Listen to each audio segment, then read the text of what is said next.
Yes. Good afternoon, good evening, good morning, and welcome back once again to the channel with me, Disco, coming at you with another live stream of live beer reviews, live from in front of the cans and bottles here in the bar.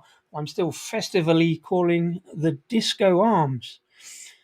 Still going with the new, not improved intro there, since StreamYard wants to charge me for playing videos. I have to work out that one. But yeah, welcome along. Happy damn Tuesday. Welcome to today's Tuesday Tipple. I hope you've got a beer on and you're joining me with a little slurp, with a little tipple. No problems if you're not. It's not compulsory. It's just nice to know if you are what you're drinking. I've got 3 beers lined up pretty much as always. And it's 3 beers from Ealing Beer Festival. Not this year's t-shirt. This is last year's t-shirt. That's this year's up there. Forgot it was up there and didn't get it off the wall until I sat here and saw it. But so I'm wearing last year's t-shirt. But it tells you what it's all about. So I had a little peruse of the ale list from Ealing Beer Festival. One of, if not the biggest beer festival in London. Certainly the biggest Canberra beer festival since GBBF up sticks and moved up north. So I had a quick peruse of the list. And it turns out I've got 3 just about of the beers, not just from those breweries, but actual beers on the beer list. By and large, I've had to fudge one of them, but I'll explain that when I get there. So I thought we'd have a quick review and just go through the list. I'm not going to read out the entire list because there's 340 odd beers on it. I'll skim through a few, but just have a little look at some of the interesting stuff by way of, I don't know, talking about the festival. Not quite promoting the festival, because I'm going anyway. I don't know if anybody else is. If they are, do let me know through the usual channels. And if you see me there, come and say hi. Yes, still can't play the beer number 1 stuff slides, so I'll just say beer number 1, please. So for the review purposes, beer number 1 is from Anspach and Hobday, London brewery, just about. Now they're brewing mostly in Croydon. Started off in Bermondsey, London Bridge area with their little tap room and moved out to Croydon. We've sort of been following them here on this channel in one guise or another. This is their, get the banner up, this is their Ansbacher lager, premium lager beer, it says. Well, it would do if I'd spelled it correctly. Let's sort that out. Ansbacher Premium, Lager.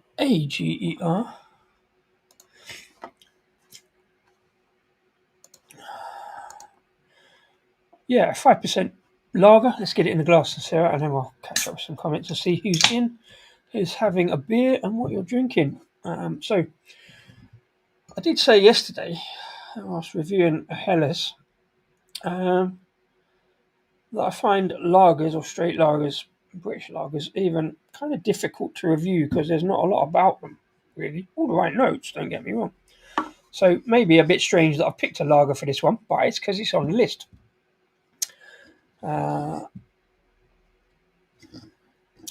Looks good in the glass, plenty of carbohydrates up there, but not that much, actually. Plenty enough, but not as much as some of the other lagers we've seen on this channel. Damn, just too late. Still didn't think about the can balance.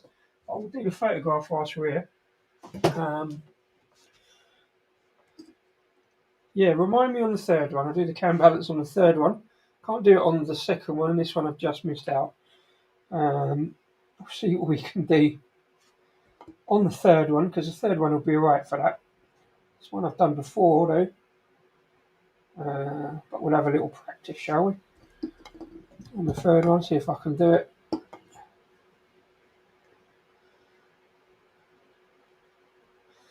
A little bit of shiny on the white of that can. Very smart looking. It's obviously in the German style, like the name Ansbacher. I suppose it's Anspach. So clean, crisp can art, I guess, as is the kind of German efficiency style of lagers. I think I've got Vaseline on the lens. That is terrible. I think I flipped a setting there somewhere, because that's not come out clear and crisp at all as a photograph. But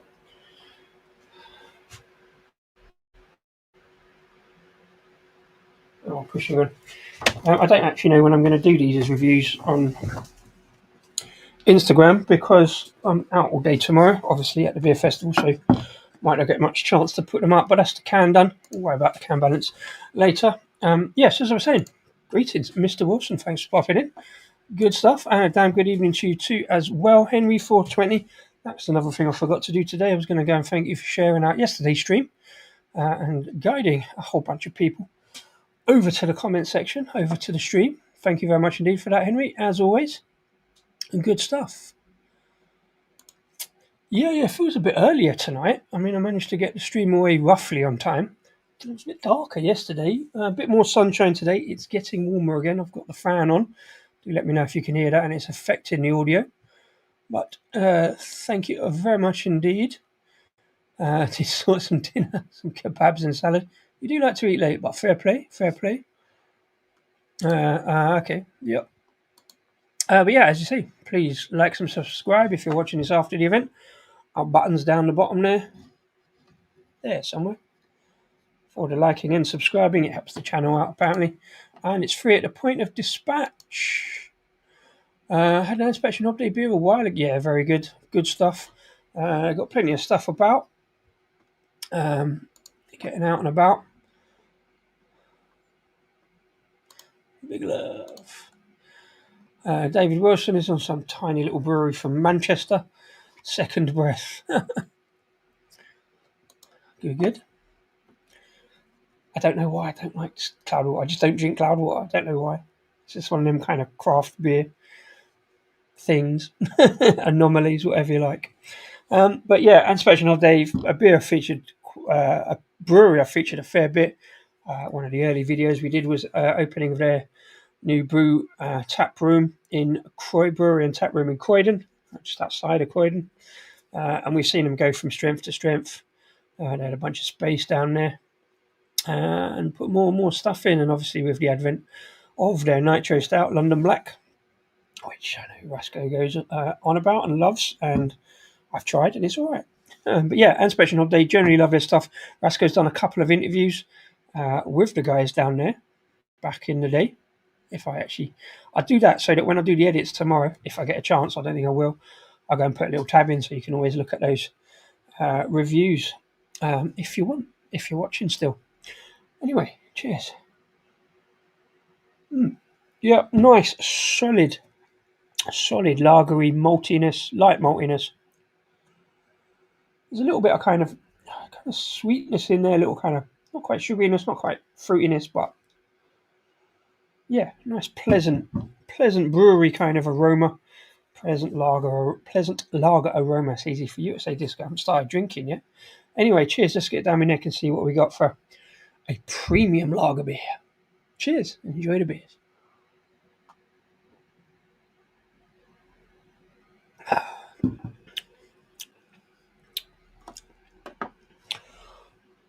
Yeah, as expected. Very, very solid lager. Much more drinkability and refreshment than you normally get from a kind of British craft lager. There's a little bit of touch of that kind of savoury, salinity kind of note, that kind of herby note on the back end. Dashing close towards a Pilsner. Might be a bit of Pilsner malt in there as well as lager malt.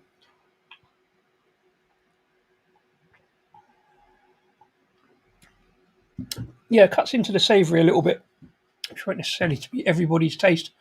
I'm fine with that. It gives something a little bit more interesting to talk about. It's got the 5%, but it's kind of light and easy drinking. So, good, solid lager. Premium? Well, I don't know. I can't remember how much I paid for it. I can't even remember where I got it from. I think I just picked it up on a random order from... Oh, I know. I picked it up from Hot Burns Black in Deptford. It's been sitting in my stash a little bit too long. But it's a lager, so it should be okay. As we saw yesterday, both those slightly long-dated beers were perfectly fine. Yeah, good brewery. Like the tap room in Bermondsey, haven't been for a while. For obvious reasons, I will get back there at some point, one hopes. But yeah, mixing up between Bermondsey and the bigger one in Croydon, which also haven't been to since it opened. There you go. Let's have a quick look. Like I say, it's been sitting in my stash a bit too long. Let's see what they say about it. It says, a modern take on a world classic. Ansbacher lager is a premium lager beer brewed in London. Drawing on the family heritage of our brewery, Ansbacher lager is London's nod to one of Bavaria's greatest brewing traditions, Heller's lager. The beer is bright, brilliant golden colour and is clean, crisp and refreshing, for sure. Genau. A delicate aroma of traditional and contemporary hops is paired with a subtly sweet malt base, leading to a snappy, bitter finish. That bitter finish is kind of that sort of slightly herby, kind of savoury note. I always talk about. Doesn't give any indication as to the actual malt or hop content.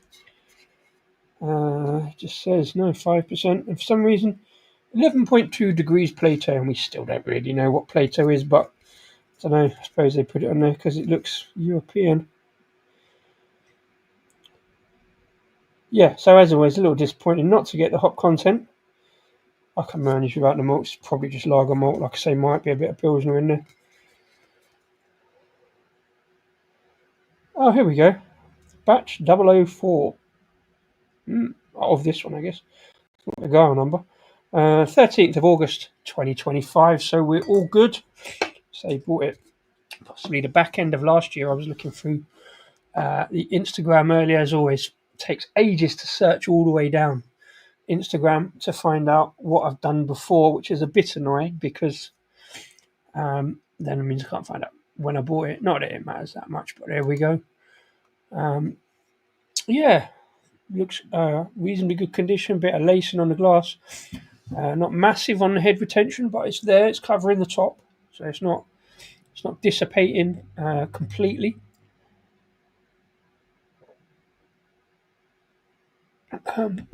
It's not going to challenge as like the best lager. I don't know what is, to be fair. I'd still prefer a Hefeweizen, but there you go. That's a different matter. But yeah, no, perfectly decent. Oh, there's a bit of... What's that? Don't know. That might mean my dinner still. A bit of saltiness there. A little bit of salinity. From whatever they do, or water that they use. But yeah, so the reason I picked this one, of course, it was actually the first beer I saw on the beer list at Ealing Beer Festival, a festival held in Walpole Park, just outside of Ealing Broadway. Easy to get to on the old Elizabeth line and underground lines and main lines. And for me, quick half hour on the bike. Not, as I did 2 years ago, a 2-hour walk. I won't be doing that this year. I couldn't find a different route or another kind of video to do this year, and again up against it, pushing it time wise. I'm working tomorrow. I've got some other deliveries to another beer festival, and I can't actually remember what it is. I don't think it's this weekend. I think it's next weekend's LCBF. So I might talk about that next week. But yeah, I'm out delivering tomorrow and then get back as quick as I can because it opens at 12 tomorrow. Don't think I'll be back for 12. Get there mid-afternoon, have a few afternoon slurps. And then, yeah, I might try and do some kind of video, get in there on Thursday if I can find a thing and get the camera sorted out. And then Friday, I think probably if I can get some content out Wednesday and Thursday, I might stay off the content or I might do a live. I've got loads of people to talk to on Friday. So that would be rude to be walking off and doing content.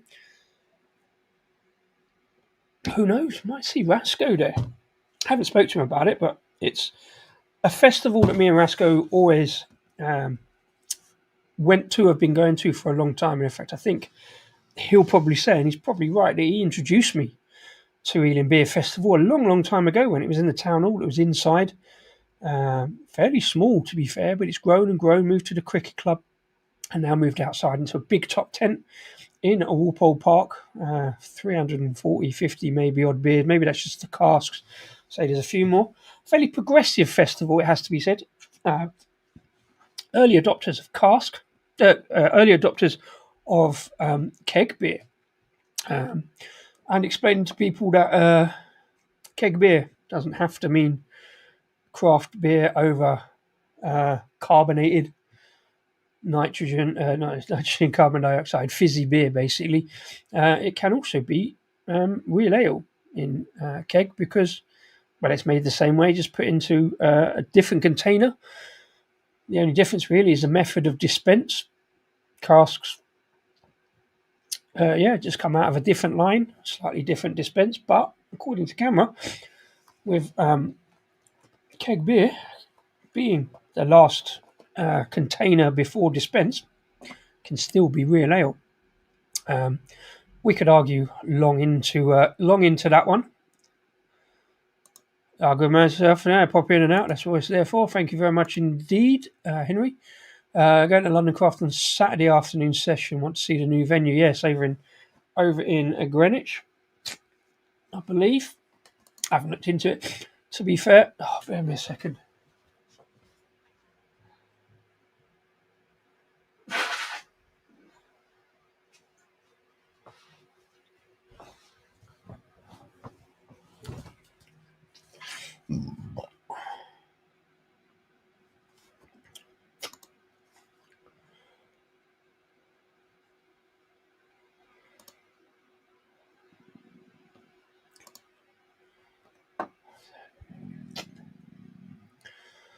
Yeah, so gonna have a look at the beer list. I say I'm not gonna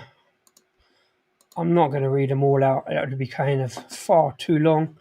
Got the wrong one there. Right, let's go. I'm going to start with the keg bar because that's where this beer, as hopefully you can see now, I don't actually know what I'm showing you, whether it comes up on the screens well enough or not. Do let me know. I'll tell you what we'll do. We'll make it bigger. Is that all right? Yeah, there we go. Right, so there's the first one on the keg bar. Anspach and Hobday, Ansbacher Lager, 5%. A modern take on a world classic. It's exactly what I've just read out. From the can. So that's the first one up on the keg bar. A new keg bar this year. We didn't get a chance to get over there today and see it. Or yesterday, as I said. But they had front and centre. It's the keg bar last year. And some good beers on that as well. Obviously, some breweries that don't really do cask, so they take the keg nice and clear as is. Can you? So yeah, let's have a little scroll down. I'm going to scroll through fairly quickly. I mean, do shout out if there's something that you see. I'll check back on the comments. I've got a different window. This is another one I'll be trying, I think, from Anspach and Hobday. I do kind of like pineapple beers, although it is a ghost. Brewed in collaboration with Malden Salt suppliers over in Essex. Pineapple Ghost delivers aromas of freshly sliced, fleshy pineapple, not only by the addition of pineapple juice, but also by the use of intensely fruity Brew 1 hop. Haven't seen that for a while. Delicate acidity keeps the beer bright and fresh, while a pinch of Malden's unique sea salt flakes on the finish enhances the sweetness, adding balance and drinkability. A tropical reimagining of a historic German style. A lot of words there, but something I think I'll try a quick half of, because obviously I've done pineapple beer streams as a theme. Black Iris, good to see them down from Nottingham. A black IPA, I probably will give that a swerve. I can't really be asked because it says citrus and pine. At least they're upfront with that. Shame I can't see more, really. Brentwood, a fine cask brewery, also in a keg, an IPA. Brewlow, interesting to see some non-alcoholic beers there. I know Hopper has been doing some Brewlow box recently. Shark, good evening to you. Happy Beery Festival type things. Just going through the list on the festival for the next 3 days, trying to keep my ailing memory alive and see if I can find ones that I want to drink. Because you can't drink all of it, 340 beers. Hammerton is a brewery that I'm scurrilously, a London brewery, I've never quite got round to certainly getting back to. I had quite a few of their beers pre-pandemic, and because they're a London brewery, I thought I'd get round to them eventually. And 5 years later, I haven't. But I think I might give that one a go. A cactus juice, again, a sour. I don't know, I'm going to fit it in somewhere. It's a bit unusual. Cactus fruit or prickly pear, along with papaya and a hint of Malden sea salt. So it's a ghost. This tropical bonanza is refreshingly bright and zingy, the perfect thirst quencher. I don't think I've ever had cactus juice or prickly pear.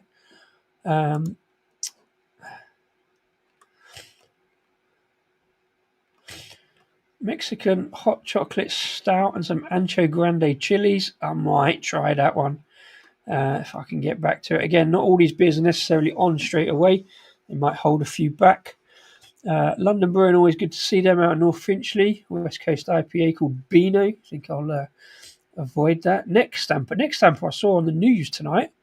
The warehouse next to them burnt down last year. Obviously, they seem to have done okay. It was contained, but yeah, randomly saw them on the news with views of the next door warehouse to them. That's a pale. It's only 3 pages on the keg bar because it's not massive, and it's really a cask-led festival. So a lot of stuff from Vault City, Blood Orange Radler, maybe. See Thornbridge. It's Jaipur business. Pink grapefruit Jaipur. Now, you know me. I don't particularly like grapefruit, but I do quite like Jaipur. So to see an actual grapefruit version of Jaipur, I don't know. But pink grapefruit, I'm not really sure about. So we shall see with that one. Interesting with the cactus for sure. Yeah, a bit of cactus juice. Lust for Life. Yeah.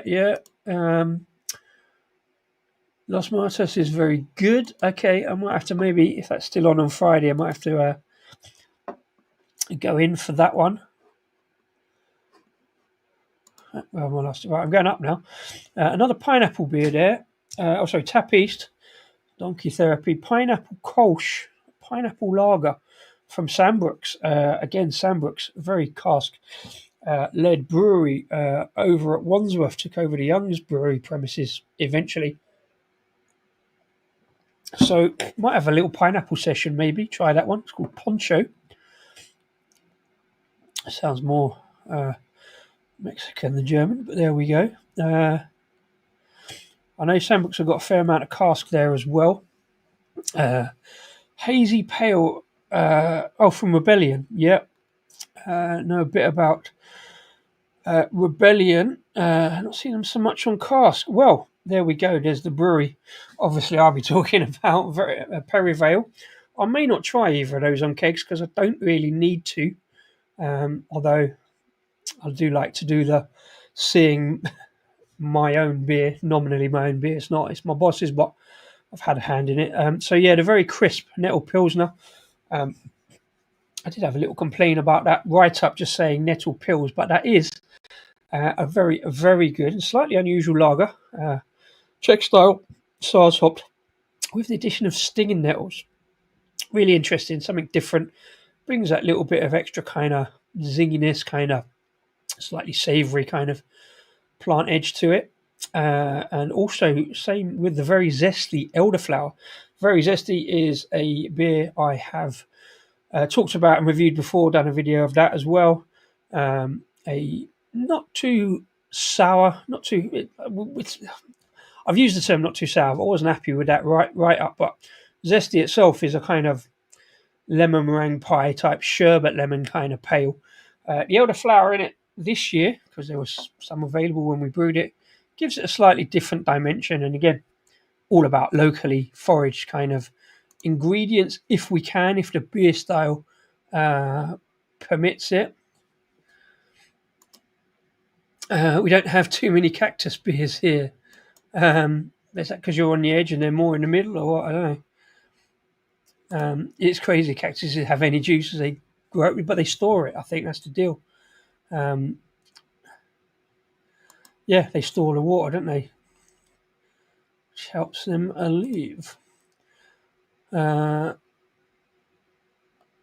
But even so, how they store that water and don't just like evaporate it. Yeah, they look like leaves, though, don't they? Yeah, fair play. Yeah, so that cactus one to be interesting. Right, so there's two from Perivale. That's on the keg bar, but more to come from Perivale later. In the lineup, a long discussion there about Northern Monk and Donzoko, double Northern IPA.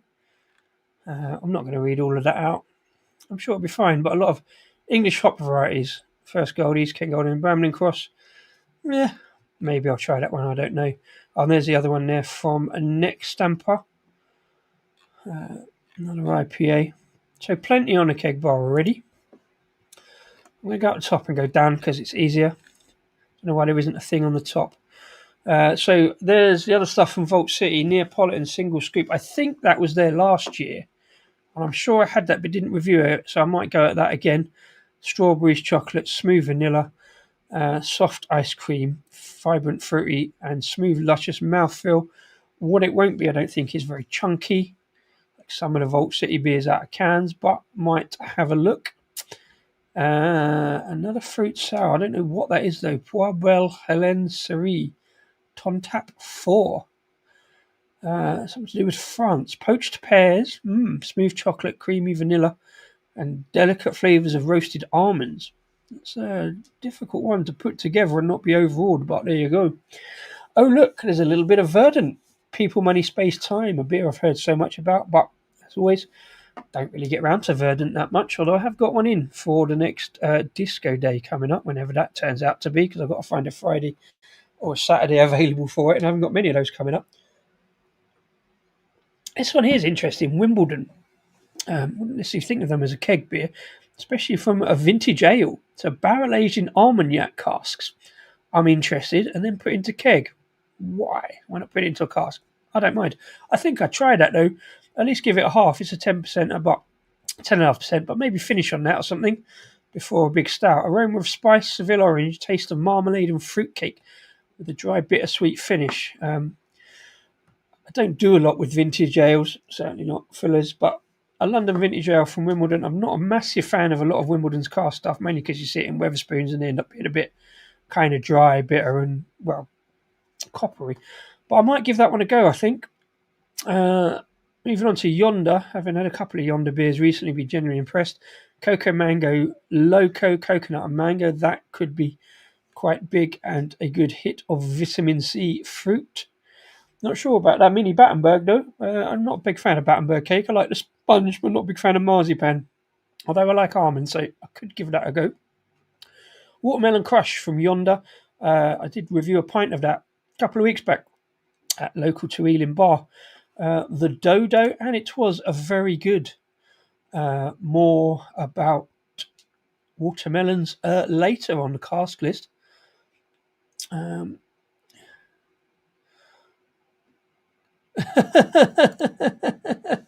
David, make sure Disco doesn't drink too much Perivale beers. Well, I mean, I say I do like trying the beers out and about in the wild, see where it's a bit different. I probably won't. I may or may not do much on the keg bar, but I will have a pint of probably everything out of the cask, possibly except the Dodo because it's not my favourite. But I will be loitering around the Perivale bar at some point or other. I do like standing there and seeing other people's comments. I do quite like hearing people's comments when they're negative, and then I tell them I help brew it. So it's a little bit cheeky, but yeah, as long as there's not too many people there, I'll be around about bar C. I think Perivale's cask is on. Like I say, plus those two on the keg bar. So we'll see. We'll see what comes of that. They're already over there. They're sitting in the stillages already. Didn't have to drop them off yesterday. They come and picked them up. Yeah, please like and subscribe as always. I'll say that again. He'll be on the daft sounding ones. Well, Perivale, there's a couple of daft sounding ones, and we'll come on to that on the cast list. Stick around for that. Obviously, I've actually got a beer from not every bar, but every different type of bar. So I'll let you know coming up in a second. Yeah, that Wimbledon one, I think sounds interesting. I'm imagining somewhere like Fuller's Vintage, something like that. But, oh no, I pressed the wrong button. Oh dear head. There we go, let's get back onto that. So that's the keg bar. So actually need to go into that. So yeah, plenty of interesting stuff there. I probably won't spend too much time around. Last year there was a couple of really big stouts like Indie Rabble there and stuff like that. Only saw the one stout there, so might be the sours on the keg bar.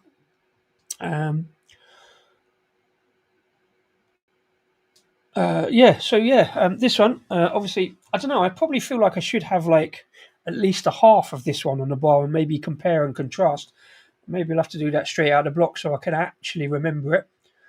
You both had the okay, yeah, I don't do Wimbledon too much. Don't even see them around a lot these days. I know they're doing all right over there. And getting out and about. You've got a second, third. Yeah, I think it's halves and pints. Do they do thirds? They might do thirds, actually. Yeah, I think they do. Although they have changed. That's an interesting point. They've changed the glasses this year. We're not getting glasses now. Let me know how you feel about that. I'll let you know tomorrow once I get there. I'm used to drinking out of plastic now. Being in Perivale, we have these. Very robust, really thick plastic. As thick as glass, really. So if it's these type of plastic glasses, maybe with a logo, as long as it's clear so I can see the beer. I don't want one of those opaque ones like some beer festivals do, the kind of mug type ones. If it's this kind of plastic glasses, we should be okay, mainly because I'm used to drinking out of this kind. A lot of camera members will still be angry at it though. And I'm sort of in agreement now. I want a glass because that's what I'm used to, but I can sort of understand why safety people get a bit upset and a bit worrying. It's on grass, so there shouldn't be too much glass smashed. You do occasionally hear a glass drop to Ealing, but it's not like it's inside on concrete where everybody cheers. So I can see why they've gone to plastic. Mr. Wilson, how do you feel about plastic? You're going to have to put up with it. You drunk it at my place, so it'll be all right. I usually do thirds. Fair play. I usually do halves. Thirds just doesn't seem quite enough, especially on sort of big stouts I want to try. But thirds is a good idea. The plastic of Perivale is fine. Thank you very much indeed. I was shocked really when I first went there, and I'm like, I can't be doing. Oh no, actually, it's okay. It's got the same sort of mouthfeel, if slightly lighter going on. So yeah, they do pretty much side by side. It's fairly difficult to tell. It just, I don't know, maybe you just know. But yeah, you can just, we don't try chucking them about, but yeah, a bit more robust. So they'll probably be okay. Especially after a few.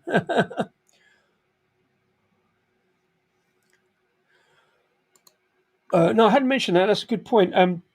So what they've done for the last couple of years is they've kind of done away with the old token system. You used to get a card. In fact, you used to get like, you'd pay your entry fee and you'd get like a 5 or 10's worth of card, and they'd go and mark them off, and they were in 10p, 20p, and pound increments.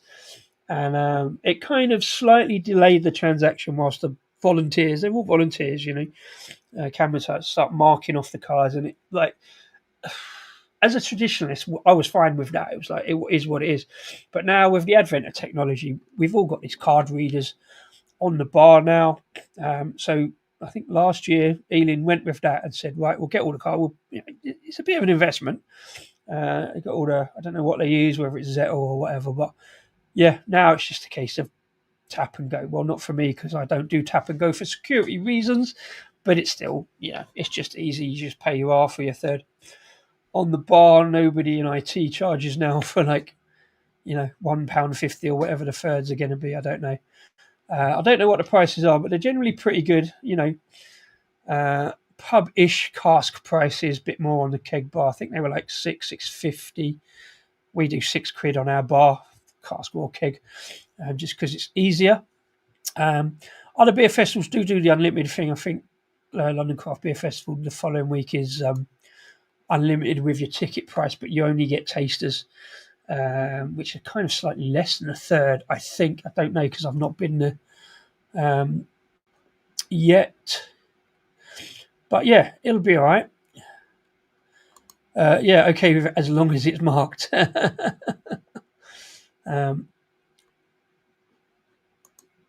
Greetings. Alas, my European language knowledge is not good enough to know what that is. I hope it's something clean. But yeah, so on the keg bar, Anspach and Hobday's 5% premium lager beer. Fairly good. It's got that kind of robust, kind of slightly savoury, plant-like kind of edge. Thank you very much. Interesting video. Cheers.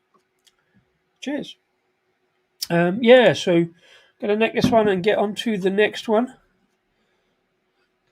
If you see this on a bar at Ealing or anywhere else and fancy a decent lager, that pretty much is, yeah. Cheers.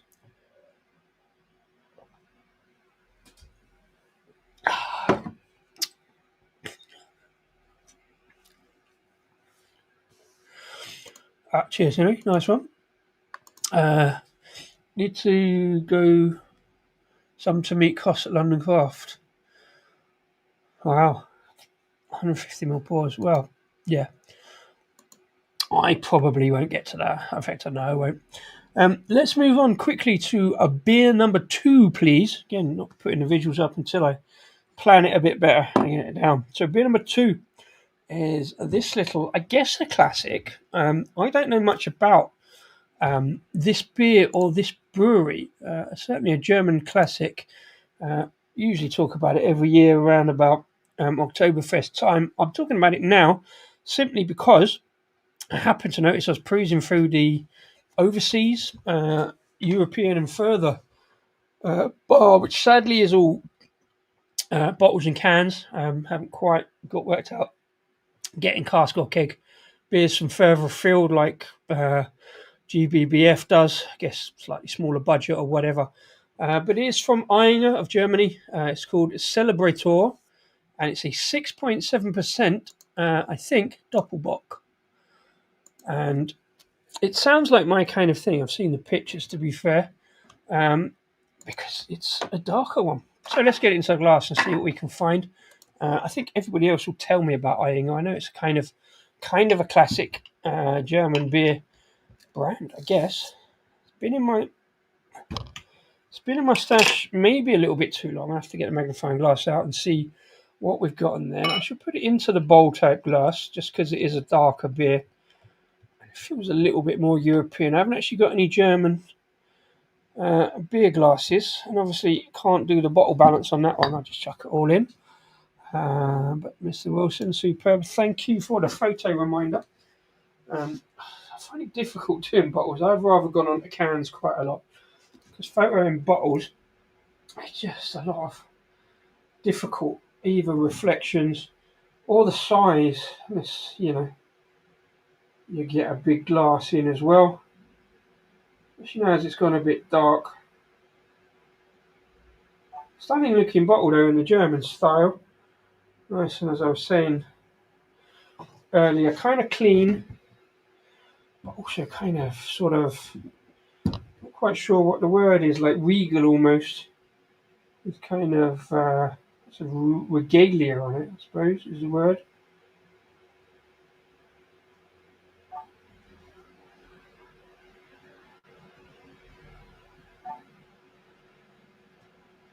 That's not too bad.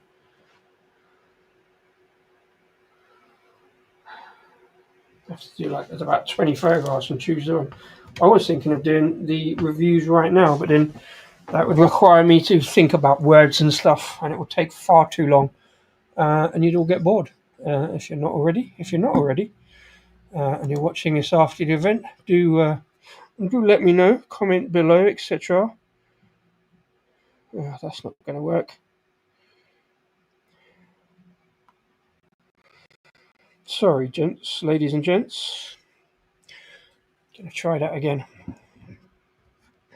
I'm gonna go a different angle, see if we can get that actually to bleed in focus.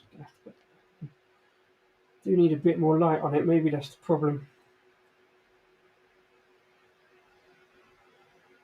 Has got dark out there now, so I'll try and get the t-shirt in as well.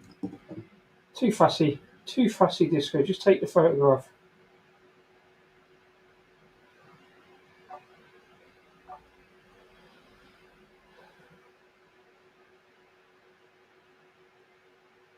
I do like to get it right though. It's pointless putting it up on Instagram if it's not composed and framed, and I just want to read the beer name, innit? Maybe I'm too fussy, I don't know. One of those will work. Ooh, not that one. Oh, there we go. That's in focus, that'll do. Yeah, so there we go. Let's bring it back in.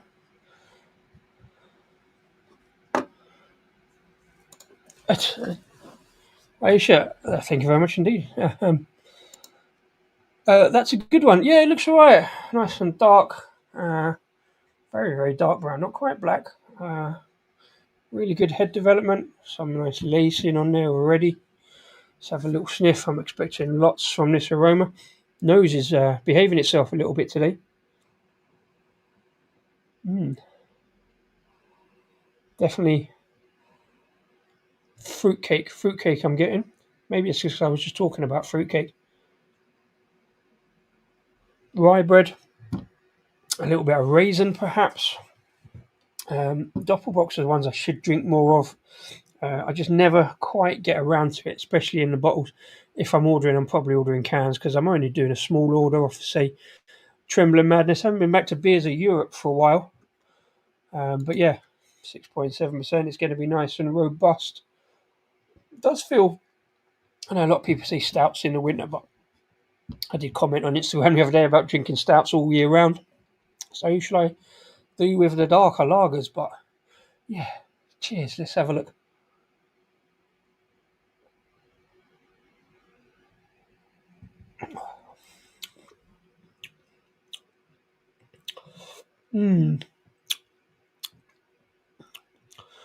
I wonder how long this has actually sat in my stash. I wonder if there's any. Oh, there's some kind of buttery kind of. Yeah, there's lots of kind of bready malts, a little bit of kind of buttery brioche going on. Lots of fruitcake, lots of kind of rough brown sugar kind of round the edges. Yep, stouts anywhere, anytime. Same with Doppelbocks. Yep, see you in a bit. Yeah, so this is like really classic of the German style of darker beers.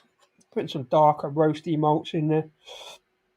Ayinger, private brewery site, 1878. I do know a bit of German. That means private brewery since 1878. It's not really difficult, is it? But there you go. Gebot nach dem Bayerisch Reinheitsgebot. So, conforms to the German purity laws. 6.7%. Oh, here we go. I presume. Oh, yeah. 18th of the first 24, and then 18th for the first 25. Only a year on it. Okay. So 6 months past the date. I don't think it would have suffered too much for that. Can't get too much else on it. Celebrator, Doppelbock, Dunkles, Bayeriches, Starkbier. Familiar tradition in the 6th generation. So this bit confuses me. Dunkles, Bayeriches, Starkbier. So is that beer styles? Is it a combination of several beer styles? It says it's a Doppelbock, but a Dunkel is a dark beer, but probably slightly lighter. I'm not sure what Starkbier is. It's something I should have. I bought it because I was going to do a video it because I didn't kind of understand it, and I've left it in the stash. So I've never quite got around to it. What I do know is it's a solid, fairly robust, dark beer. Lots of flavour going on. Lots of dark notes, brown sugar, lots of roastiness. Like I say, a bit of rye bread and a bready malt. Slight butteriness, and very slight salinity, savouriness going on there. Lots of kind of seeded loaf kind of things going on. Don't know why I want to say poppy seeds or sunflower seeds in there. Kind of a little bit of nuttiness. Do you know what I mean? So yeah, reason I picked this up, like I say, I was looking at the other bar. Let's go back. Oh, I've lost it. Oh, here we go. It's in the menu, that's why.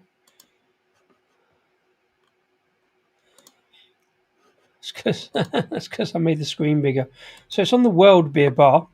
I didn't look. I haven't got any ciders. Well, actually, I have got some ciders. So I didn't look at the cider list. So I suspect plenty of lager beer in this one. Lots of regular stuff there. DuPont, a New England IPA from Belgium. I guess is slightly unusual. I don't know how regular that is. A blonde from St. Bernardus. Heard a lot about them. I don't think I've ever had a St. Bernardus beer. I don't know whether I will here on a 330ml bottle. Maybe. I used to go to the World Beer Bar on the way home just to have something for the journey home. Haven't worked out how I'm actually getting home. It'll probably be a cycle if I'm not too wazzicked. If not, it'll be a long walk because I'm really not doing public transport still. Saison. Orval. Orval is a Trappist beer I must have had at some point. It's in all the supermarkets. And I don't know if I ever have. I can't. I probably have. Garden Brewery. Heard plenty about and had several of their cans. It's a New England IPA. Hoseka Hazy IPA. Probably won't do that. Some Danish stuff. A Danish blonde from Tuol. Had a few Tuol beers. Mostly out of Beer 52 boxes. An Italian pale lager. And a New England IPA, so I might not go on to that one. Moersluitel, I think that's how it's pronounced, Moersluitel, from the Netherlands, an American IPA. A Duvel's Beer Donker from Boone, so not the Creek Boone, something different. That's interesting. It's back up the top. Plenty from Belgium. A full-bodied quad from St. Bernardus. See how much that is at 10%. Might have a little bit of a look. Ayinger, Celebrator, is listed under Denmark. Can't be. It's not, I think that's one of several mistakes I've found. No, I just read it in German, didn't I? Yeah, Bayeriches.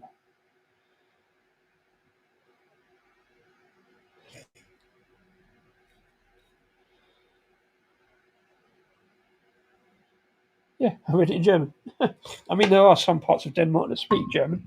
But yeah, still a German beer, I'm fairly certain. So it's listed under Denmark. There you go. German Schneiderweiss. The Eisbock. Now, I think I did the Eisbock on a stream fairly early on, and one that had sat in my stash for a while, the Ice Beer. Again, the Doppelbock. I don't think I'll have a look at that. I'm sure I had that one, the Aventinus. Hofbrauhaus, a Dunkel from them. Could have a look at that. That'd be a good walk-home beer in a 500ml bottle. Something from the USA. Oh, Stone. I don't know. I just can't do Stone. I've heard good and bad things about Stone, but it's hoppy American. And I hadn't going around suing people just for using the word Stone, so I've always steered clear. I know they're a Stone Cold Classic, but an Imperial Stout at 8.1%. I think I'd rather go for the Doppelbock on the Dunkel, to be fair. Schoof, I must have had Schoof Cherry at some point. McKellar is another one that annoys me, so I don't really go on to talk about them. Three Fontaine, again, classic, the old goose. Tilquin, don't know too much of that, but it's a lambic, so I probably won't bother. I want to like them, but they're just a bit too much as opposed to a regular sour. Tilquin lambic with lingonberry. Interesting, but lingonberry is mostly just tart and bitter as far as I'm aware.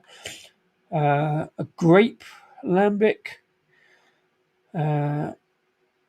Several late, Pinot Noir grapes, Riesling grapes. I couldn't tell one grape from t'other, to be honest. The Pinot Noir, I guess, is dark. Grape. Here, back on familiar ground with Czech Lager with Vinohradsky. Had both of those at some point or other. Perfectly decent, but not something I necessarily go to unless I'd make an actual beeline for. But I will try Vinohradsky's new stuff. You see them in cans quite a lot at Trembling Madness. Still listing Ayinger under Denmark. Maybe it's the Denmark side of Germany, but I'm not sure. Jahrhundert Beer. Year 100 beer? 100-year beer. Don't know. Golden Lightly Malty beer. Andex is a German brewery I've again heard about but never quite had. Classic Bavarian lager. And a strong version of a Bavarian Hells. Bavarian Hells is around about 5% generally. What was in one yesterday? 4.8. So 5.9 is not that much stronger, but there you go. Might give that a go. Augustina, Dortmund, a strong export lager. Lots of, classic breweries here. I don't know about this one. Berliner Kindl Schultheiss Brewery. Kind is child or something. Berliner Pilsner. Flensburger Pilsner. And they're the ones in the pop tops. I've definitely had that. Früher Kolsch, absolute classic. I've been drinking Früher Kolsch. First drunk it about 30 years ago, if not more. I never did do a review of that one. I had a bottle in. But yeah, absolute classic beer. Hacker-Shaw, again, classic. Tegernsee. Straw Goldilocks Special. And a Pilsner. Warsteiner Pilsner. That's fairly commonly available, isn't it? And then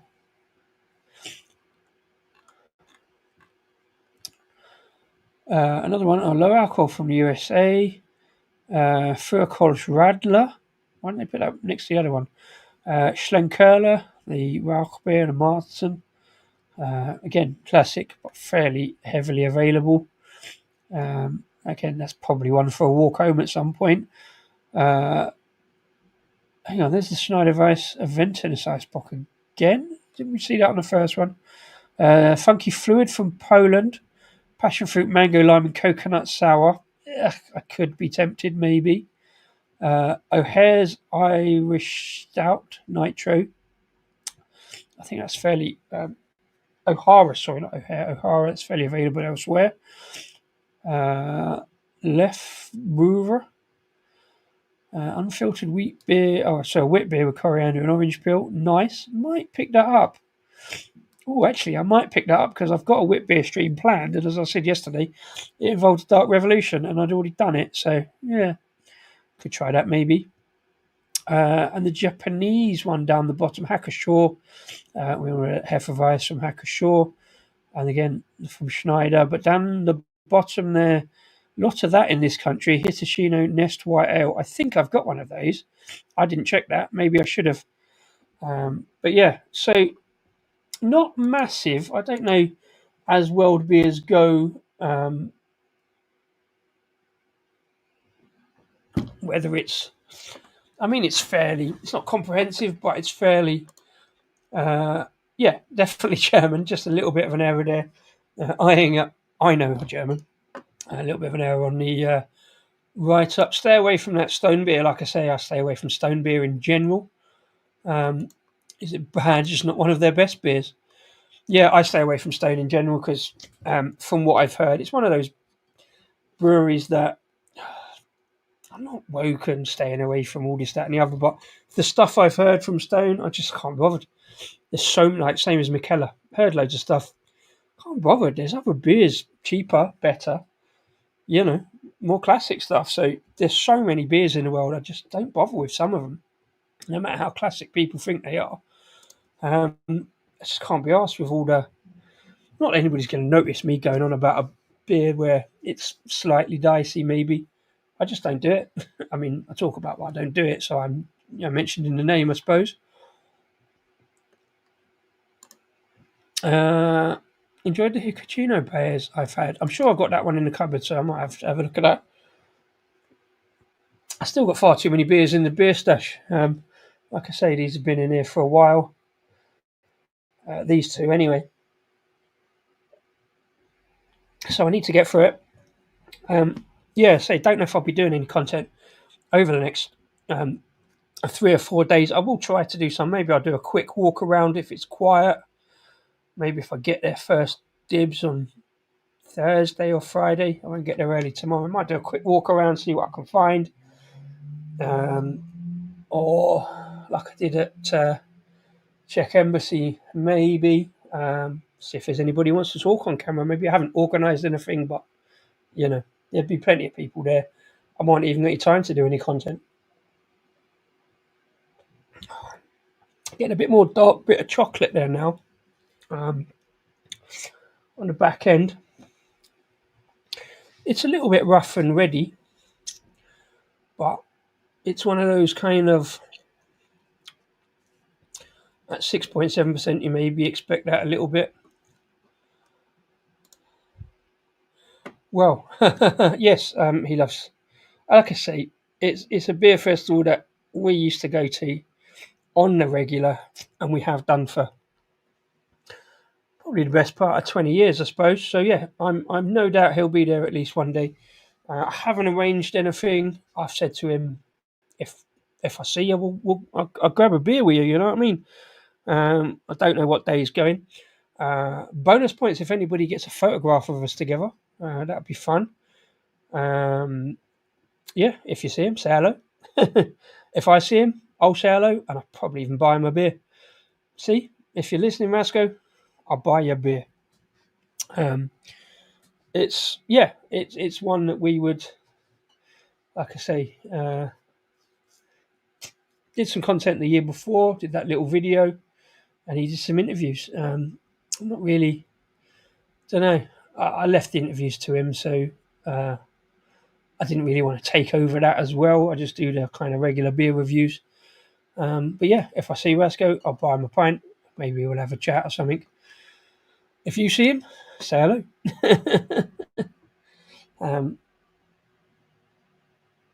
If you see us together, take a photograph. I don't mind.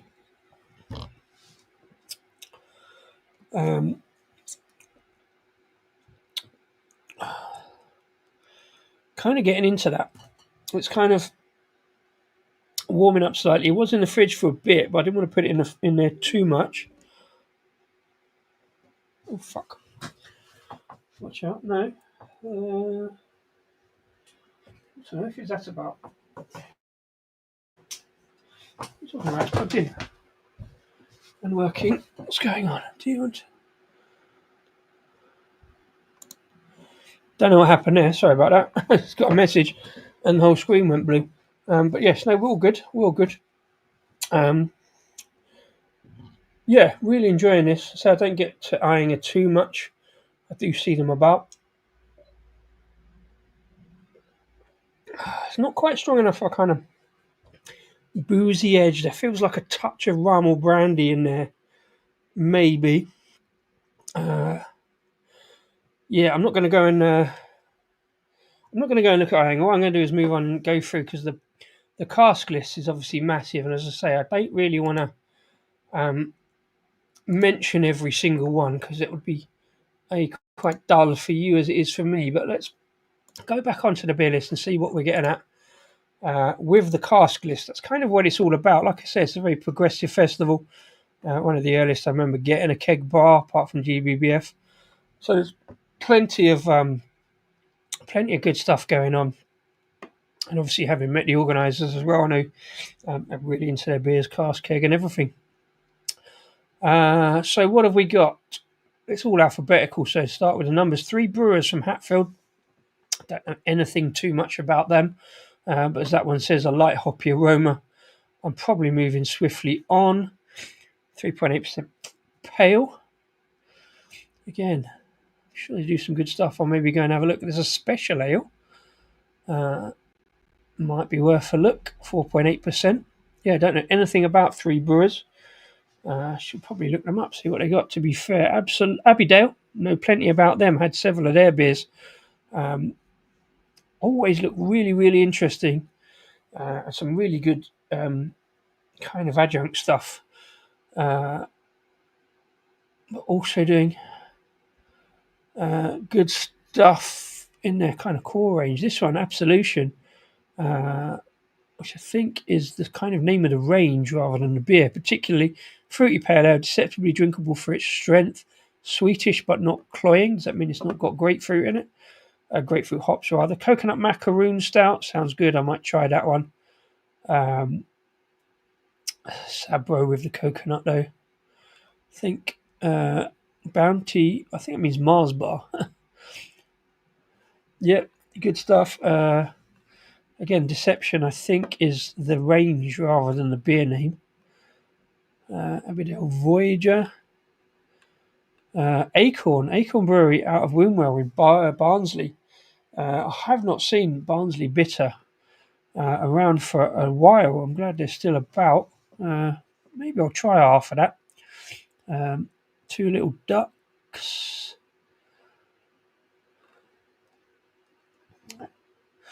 Barnsley Gold. Yeah, I haven't seen them for a long time. Looks like an experimental hop there. CF272. That'd be Charles Farram. Having Charles tried CF hops. What 272? Maybe because I had that range. Thank you, kindly provided by Mr. David Wilson. Maybe we should try some other CF experimental hops. A great gateway into New England styles from a Yorkshire brewery. Well, I haven't done Derbyshire with Buxton. Maybe I should try that. Golden Ale. Alfred's from Winchester in Hampshire. Not heard of them. Doppelbock. Sounds alright. A smooth sessionable amber ale with flavours of dried fruit, raisin, and toasted caramel. Very similar to here, really.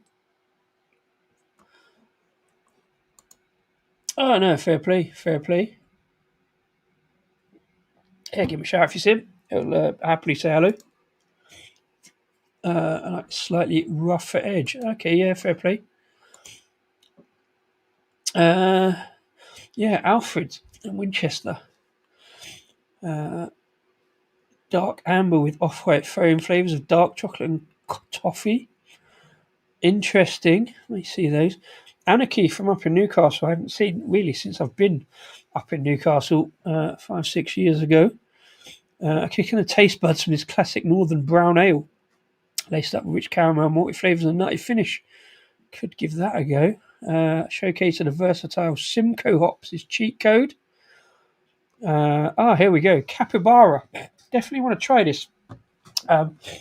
Animal Brewery seems to be an offshoot of XT. XT usually have numbers on their beers, but they've obviously kind of run out of numbers.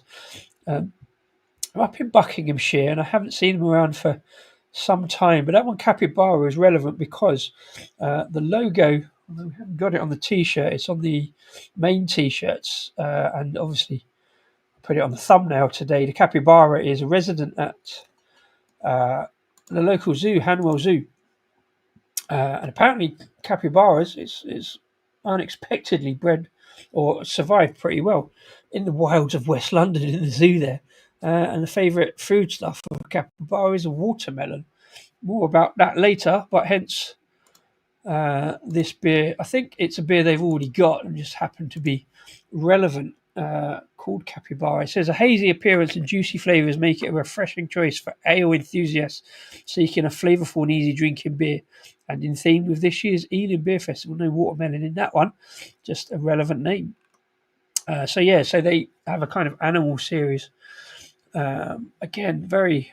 I know them mostly as casks. I've seen them about XT, certainly seen them out in beer festivals previously. A red rye ale with the hair. Some casks from Anspach, which you maybe think less Anspach as a cask brewery, but they do it. And this one sounds interesting. Hot Pig's Pale. A fresh Bavarian-inspired wheat beer hopped with Mandarina Bavaria and Amarillo. And slightly strange combination, but I do quite like Mandarina Bavaria. Characteristics of German-style wheat beer, but a lower ABV, aromas of banana, clove, and citrus peel. So that kind of classic wheat beer, I guess, from the Hefeweiss kind of style. Probably unusual, maybe, to see that in cask. Which is why I put a lot of words into that. And something I'd be very interested to go for at some point if I see it. Trouble with those kind of beers is that banana and clove taste in the mouth really ruins other beers often. So you have to be very careful. I would tend to do that at the end of the day and then go on to some kind of chocolate stout because chocolate and bananas work well together. One of their classics, the IPA and the ordinary bitter. I don't know how much you see it in cask, how much Anspach and Hobday do cask. I was thinking of slightly more keg or cans. I have got a can of the smoked porter, but there's a regular one, the porter as well, which probably would be really, really good in cask. So I might, if I get a chance, try that. Arbor out of Bristol, known for their big cans, even though they've been forced into smaller cans in Sainsbury's recently. Some hoppy stuff that I will probably avoid. This one, though, sounds interesting. Big Trip. I've heard of them from Manchester. I can't think what or why. But this one, Fakey Cake Make, a dark stout with flavours of dark chocolate and orange, described as a deconstructed Jaffa cake. I'm all about chocolate orange stouts, so well in for that one if I can find it. Don't know too much about Big Trip. Pale and hazy session with New Zealand hops. Galaxy and Motueka. Questionable mullet. This one I don't understand. Vibrant haze pours with aromas of orchard fruit, crushed apples, candied orange peel with a hint of pine. Apple. Apple's a very strange one for a beer. So a lot of hoppy stuff. Billericay, again out in Essex. I've heard of and don't do too much. Great name for a beer from Billericay. Of course you'd call it Billericay Dicky. Hence the song from Ian Jury. Billericay Dicky. There's an awful lot of clever bastards. Not me, though. Bond Brews out of Wokingham. I see around a lot, but again, never quite got round to. Best bitter there, tawny coloured session bitter, predominantly malty hops and fruit aroma, dried fruit, earthy caramel. See, they do a good write-up on bitters when you say that.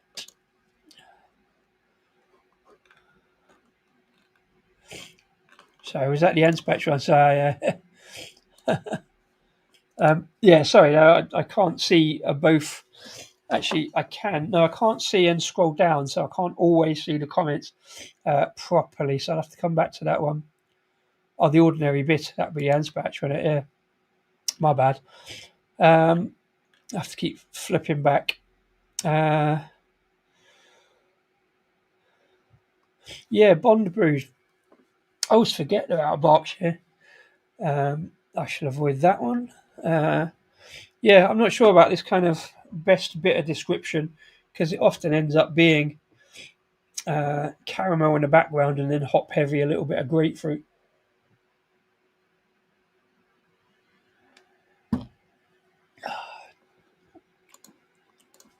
That's it. I have to stop it so I can see the comments. The ordinary bitter. It's not one I go to on a regular basis unless I'm specifically focusing on Anspach. But yeah, I'm going to finish this one off and move swiftly on and try and get swiftly through this list because there's a few I want to talk about, obviously.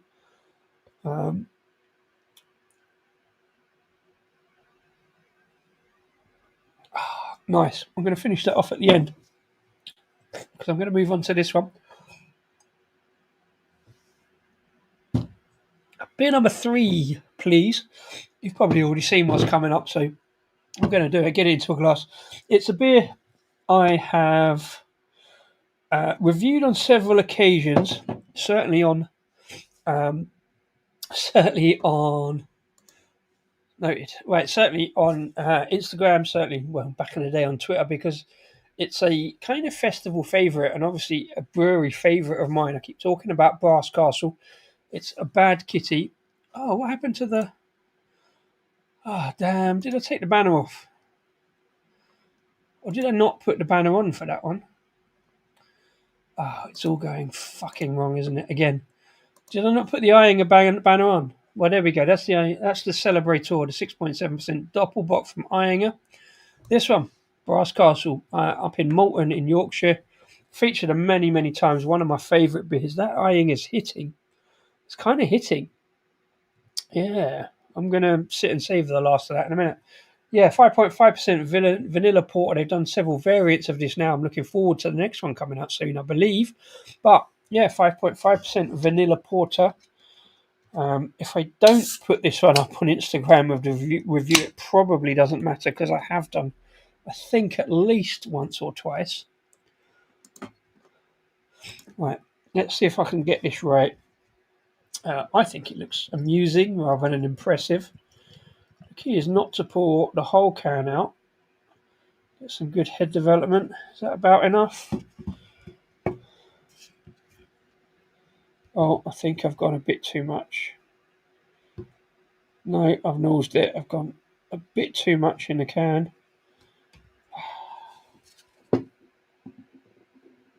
Ah, it works down there. Why not there? The key, of course, is to then not nudge the table.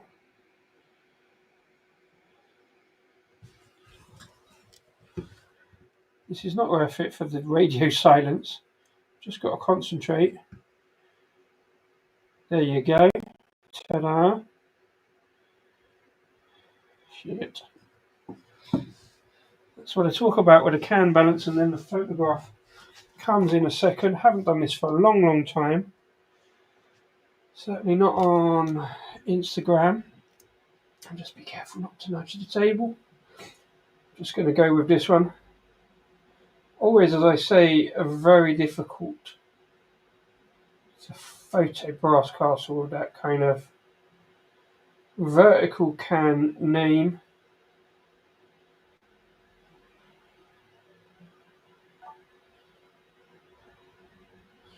And the silver and black often, the silver black edge.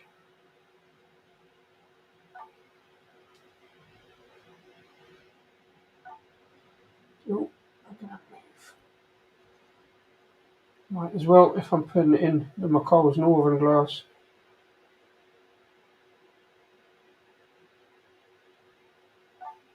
Yeah, one of those will work. And now I've got to be careful not to knock it over, so it either goes over the table or worse, over the fucking laptop.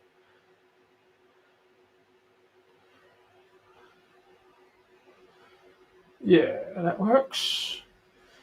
That works. Can balance. Thank you very much, as always. I'm going to stop it there now, so I don't nudge it when I sit back down like the clumsy fucktard I am. But yeah, that amuses me. I think it looks funny in the videos, and I don't see anybody else do it, so that's why I ended up doing that. Back in the day on Instagram, mostly outside, to be fair, because it amused me. And then you tip the rest in, and then it kind of refreshes the head retention as well. Fairly minimal on the head retention, quite thin on the head of that one, but it should stay. Oh, I got my Bars Castle glass out, and then just automatically put it in that one, because that's what I normally do. Having used the bowl glass for the Doppelbock, this is the next best thing. But yes, so a brewery I've talked a lot about, and a brewery, every time I see it, if I'm at a festival or somewhere, I will have a pint. And I think it's better in the pint. In the can, it kind of feels a little thinner. Cheers. Reasonable amount of chocolateness on the nose on this one. This one's not been sitting in my stash for too long. Earlier in the year, I think, when I finally got back to going to Brass Castle, because I used to buy them all the time. Every time they released something new during the lockdown beers. Cheers, let me get it down.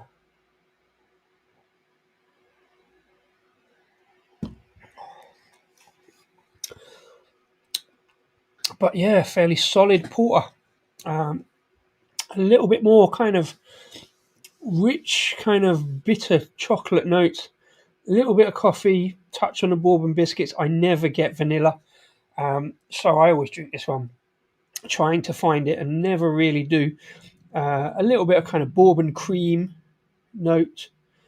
I didn't put this one in the fridge, so it's slightly warm, and I think is better for it.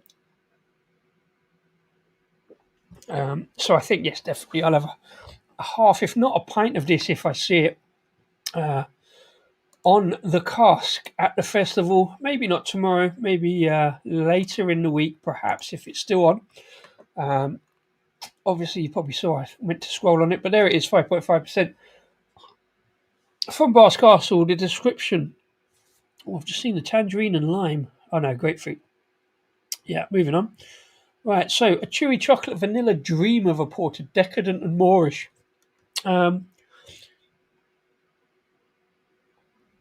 Definitely Moorish. Like I say, a little bit of like the cream you get in bourbon biscuits, with those kind of light but bitter dark chocolate and dark roasty coffee notes. It's one I go to quite a lot. Every time, if I do a Bars Castle order, I'll buy a can or two on there, because it's one I can reach into the stash and not have to review. I'm only doing it tonight because it's on the list, really. The rest of the stuff from Bars Castle there, I'm less than enthused about, not because they're bad beers. I know they'll be great, but it's just fairly sessionable, really kind of traditional kind of stuff.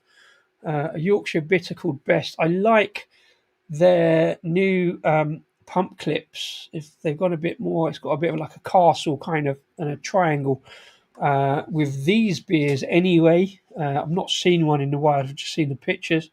So 3.9% bitter.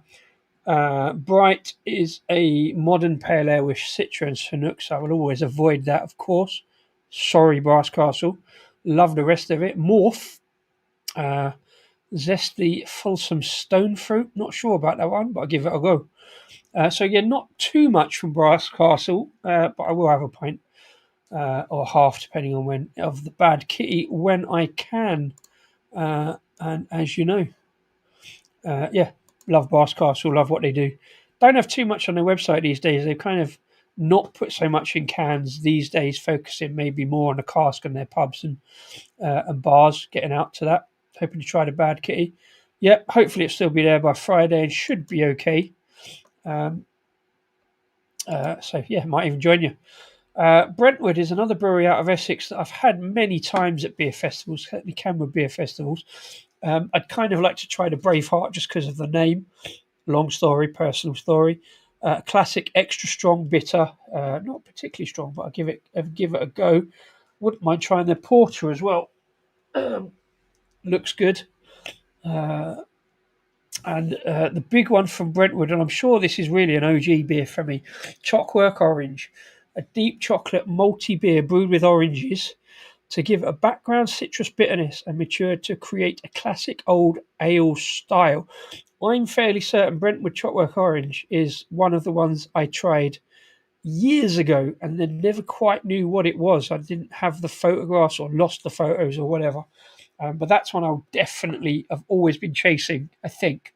So I will try that and see if it's as good as I remember it. Orange stouts can be very difficult. They don't always hit the mark as good as they sound. But I will almost always try that one. And the one I mentioned earlier was on the keg bar, wasn't it? The deconstructed Jaffa cake. So it'd be interesting to try to see the difference. Galaxy I won't bother with. Hints of ripe passion fruit and orange peel sound interesting, but I probably won't get the chance. I was tempted on the brief cursory look of this to try a day of milds because there's a fair few milds going on. So I might, if I get round to this one, delicate dark brown mild, hint of maple syrup sounds good to me.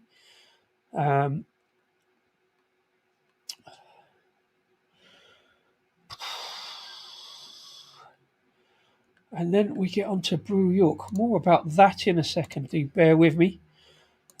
Because this is going to happen now. I'm going to have a little brief interlude. Once again, we'll play the interlude and come back shortly.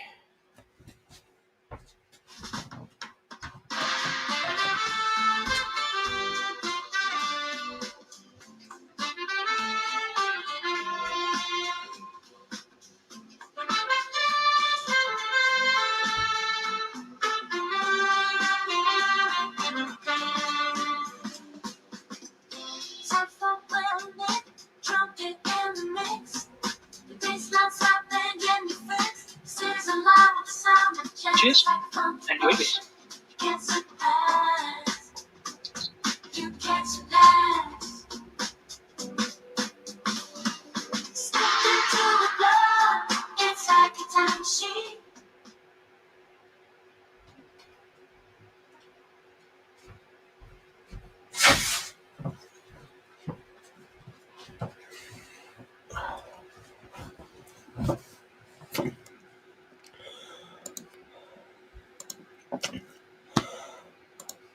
Sorry about that.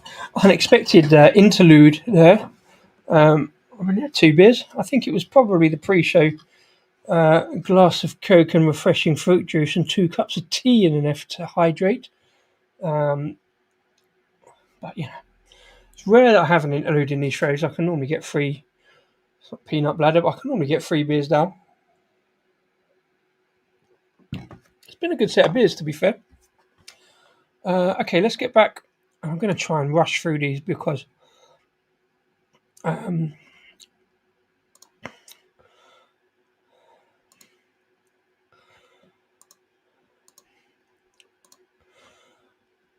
want to crack on. I've been wanging on for an hour and a half. Right, yeah, Brew York. Again, a good beer name. You cannot be serious. You cannot be serious. Too much hoppy for me. See, Brew York have got a Micklegate Dark Mild. Might try that. Collaboration with Thornbridge, a West Coast. Probably swerved that. So we're only on the low end of the alphabet, and I've got another 10 pages to go. Where are we? Right.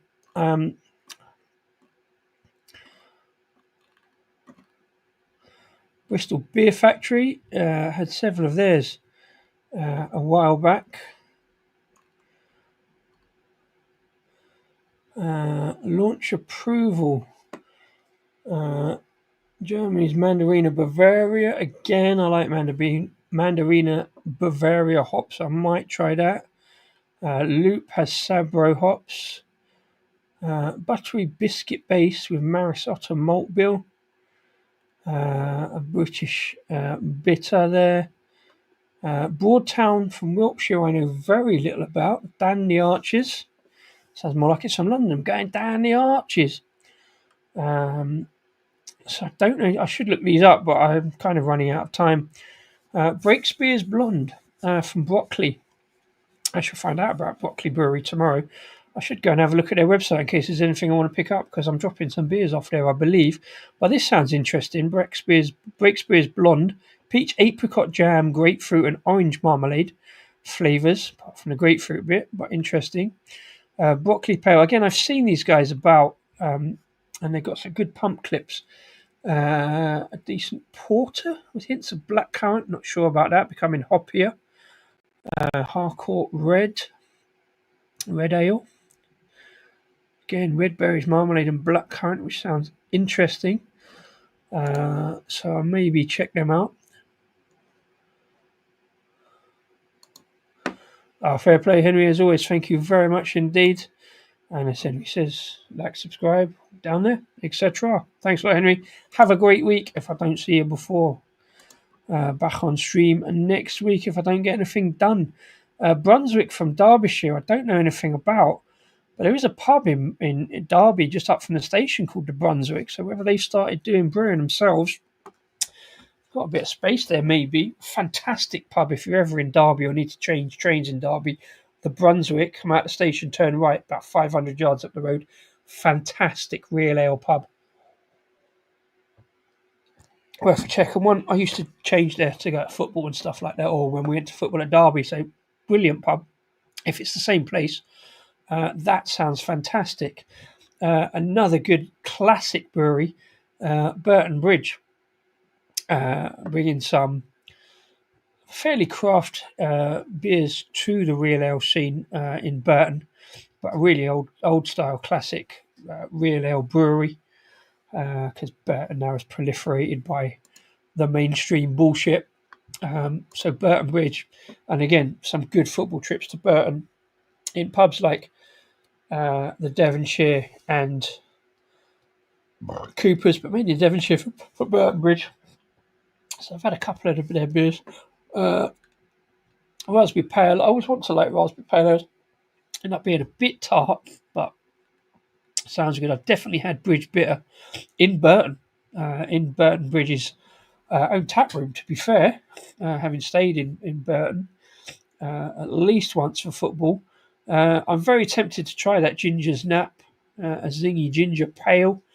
Ginger pale ale is a very strange beast and can be hit or miss, but I might try a little half of that.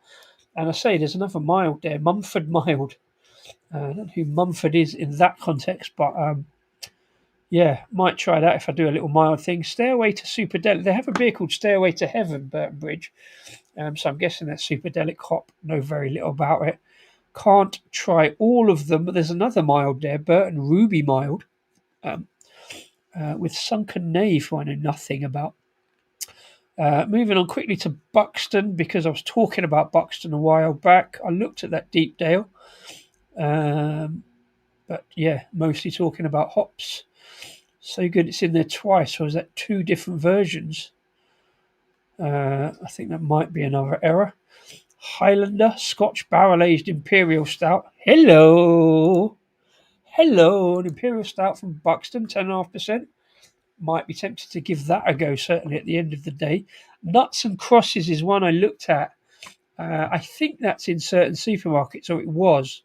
A full-bodied milk stout with sinfully rich peanut butter decadence to create a true adventurous palate, please. If I see that, if it doesn't sell out, that sounds like a really popular one. Might give that a go. Right to Rome, I know, is a decent beer that I've never had from Buxton. Moving on to Nottinghamshire and beloved Castle Rock, who have had a few beers from here. Screech Owl, I've definitely seen. That's a classic from Castle Rock, and very often at beer festivals. I don't know if I've ever had it. If I have, I've never reviewed it. Castle Rock's collab with Arbor, I've heard about that. Again, hop heavy, so I've never gone for it. Caveman, never heard of them, but it says they're leather breeches. I heard leather breeches and don't know why they've got a different arm. Maybe that's their like cask arm. Cave Dweller, Rich Porter, worth a try. I love a little porter. And They're from Derbyshire. I know leather breeches. I've heard of them, but I can't remember what I've had from them. Church End, I've heard of, but not had. Colchester, more beer coming out of Essex. Freak Show. More hoppy stuff, though. Sweeney Todd. Love the musical Sweeney Todd, but whether it makes a good beer name or not is another matter. Crouch Vale, another good festival brewery. Putting Highlander on the list. Missed that one. Did I read Trifect?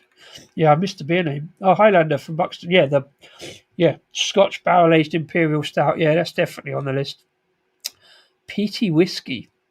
Yeah, I don't know too much about whiskey. Hope to find out shortly. Church End. Yeah, Colchester. Like I say, Crouch Vale, solid cask brewery. Amarillo hops, an orangey flavour. Yeah, maybe. Dark Star. Brackets Fullers. It's Fullers. They don't brew at Dark Star anymore. Hophead. Cannot stand it. You won't be surprised to hear. Overlaying the hops and citrus fruit, mostly grapefruit. Its Hophead is a beer I should like now, having liked Jaipur, Disco King, etc. It was very grapefruit heavy for me back in the day. Earthy grapefruit. I'm not going to try it here. Maybe I'll try it another time. It's a fair, regular classic. Daya. Never had a Daya beer, surprisingly. Certainly never had a Daya cask. That's one interesting one to try. I don't know whether that's the first Daya I want to try. A classic Daya cask. I don't even imagine them to be a cask brewery, to be fair. Just, cans and keg, but fair play. Classic Daya cask formula using a new hop variety called Must. That looks Swedish. Most or Must? A little umlaut over the thing, I think. Softens the oat up. Must? Don't know. Disruption is the name of the brewery, but Disruption is brewing. I know David Wilson, you know about them, being Down Your Way in Camberley. Kathy from Timekeeping. Interesting beer name. Red berry and citrus tropical fruit background flavour. Melody and Motion. And Shadow of the Void. I've featured a couple of Disruption is beer and haven't picked up cans from them. 8.6% Imperial Stout. If I remember and if I see, I might try that one, a quick half of that, because I love my stouts.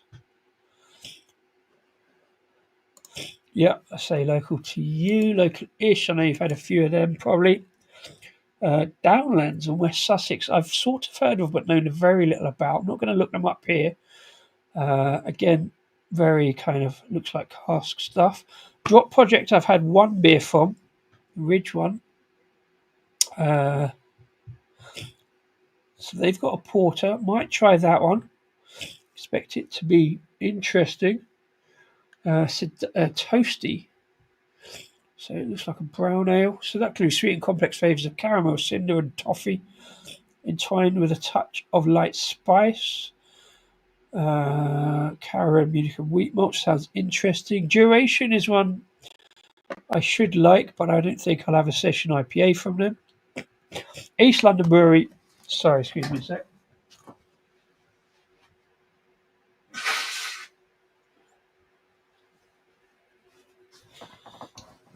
East London ELB is one of those OG craft breweries that are doing craft brewing right, because they're very cask heavy, have some good bottle condition beers, and I was very, very into them. Although, again, mostly only seen them in Wetherspoons back in the day. But good people, really good beers. And haven't had the full range. And again, I thought over lockdown I'd probably just get an order out of them, because they will send bottles out. They're over in Leighton as well. Lots of stuff over that East London area. Again, mainly I like their stout. Light and fruity summer pale. Initial taste of lemon biscuit. Makes way for a hit of grape. Bite. Quadrant, here's their one. That's for me, their standout beer. Oatmeal stout. Fantastic beer in cask as well as bottle. It's one I used to go back to on a regular basis, but probably haven't for a while. But yeah, love East London Brewery. Hamilton, I'll come back to them in a sec. Let's go back up the top. I'm going to try and fly through these because, as always, this takes far too long. Elephant School, Brentwood, don't know anything. Then Blood and Honey, tartness of blood orange and sweetness of honey. That's an interesting one. Might try that. They've got a robust porter, hasn't everyone, but could try that. Hopper Strange Thing. There's one for you, Hopper, if you ever get around to watching this. If not, I'll point it out to you. I might try that just to tag Hopper in because he likes it. Mango Unchained, brought back for the first time in 5 years by popular request. Double IPA, yeah, looks 7.2%. Brewed with fresh, luscious mango. I like the sound of that, and a mango beer in cask, fairly rare, I think. Is Brentwood is that Elephant School just Brentwood's kind of craft arm or something, but also doing cast? Don't know. Gonna check that out. I won't hear because I want to get through it, and I'm still only in the early stages of the alphabet. Porter in a Storm. I probably won't try all the porters. Want a coffee because all the porters will end up tasting much the same after a while. A deliciously rich porter infused with plum for a fruity finish called Wombo. So a plum porter. I don't think Titanic are here with plum porter. I can't remember. But I love a plum porter. So good to see that. A blackberry porter from Elgood. I love that beer. Haven't had it for a long time. Might try that if I get a chance. I think I could do a day on the porters, to be honest, on halves anyway. Wisbeach. I thought Elgood's were Leicestershire. I forget they're over in Cambridgeshire, but fair play.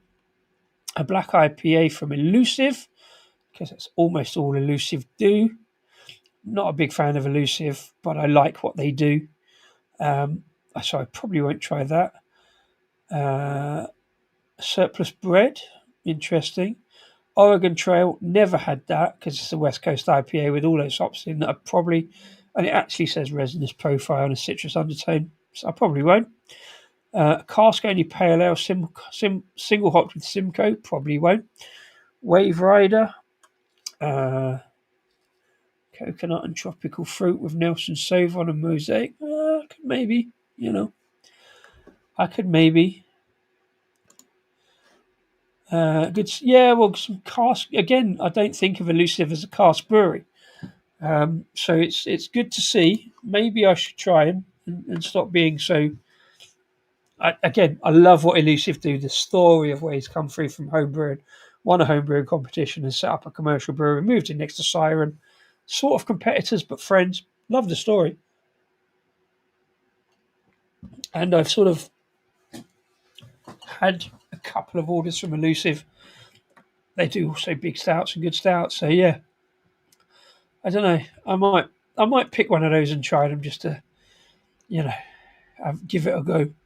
Firebird. Somebody did some Firebird the other day, and I always get them confused with a brewery from Cornwall of a similar name, but they're in Sussex apparently. 5 points. 5 points best is a very popular beer, but not with me.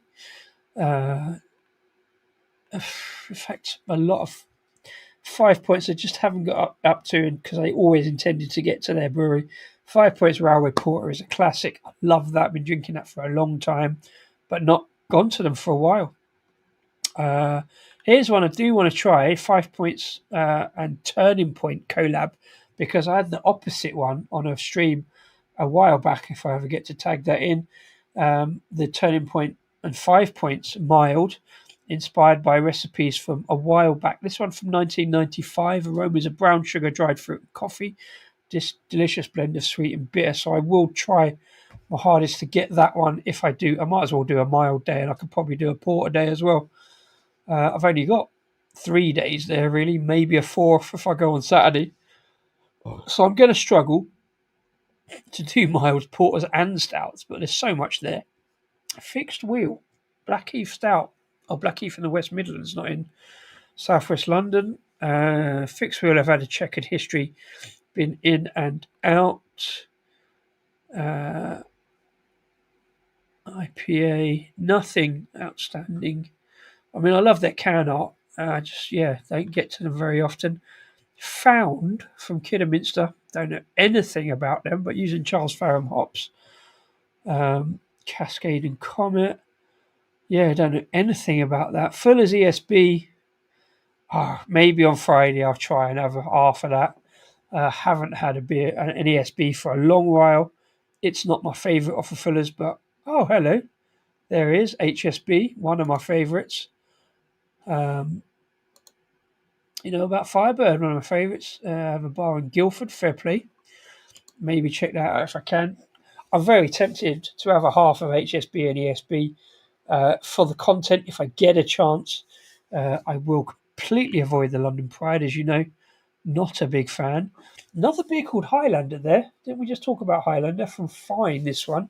Nutty caramel malt body, sweet red fruit notes and gently bitter finish. Completely different to the other Highlander, but I love a beer name comparison. I did say I wasn't going to read all of those. Gypsy Hill, quality London brewery. Green Duck, very rare seeing Green Duck in the south, being there from Stourbridge in the Midlands, but had an order from them, really enjoyed what they did.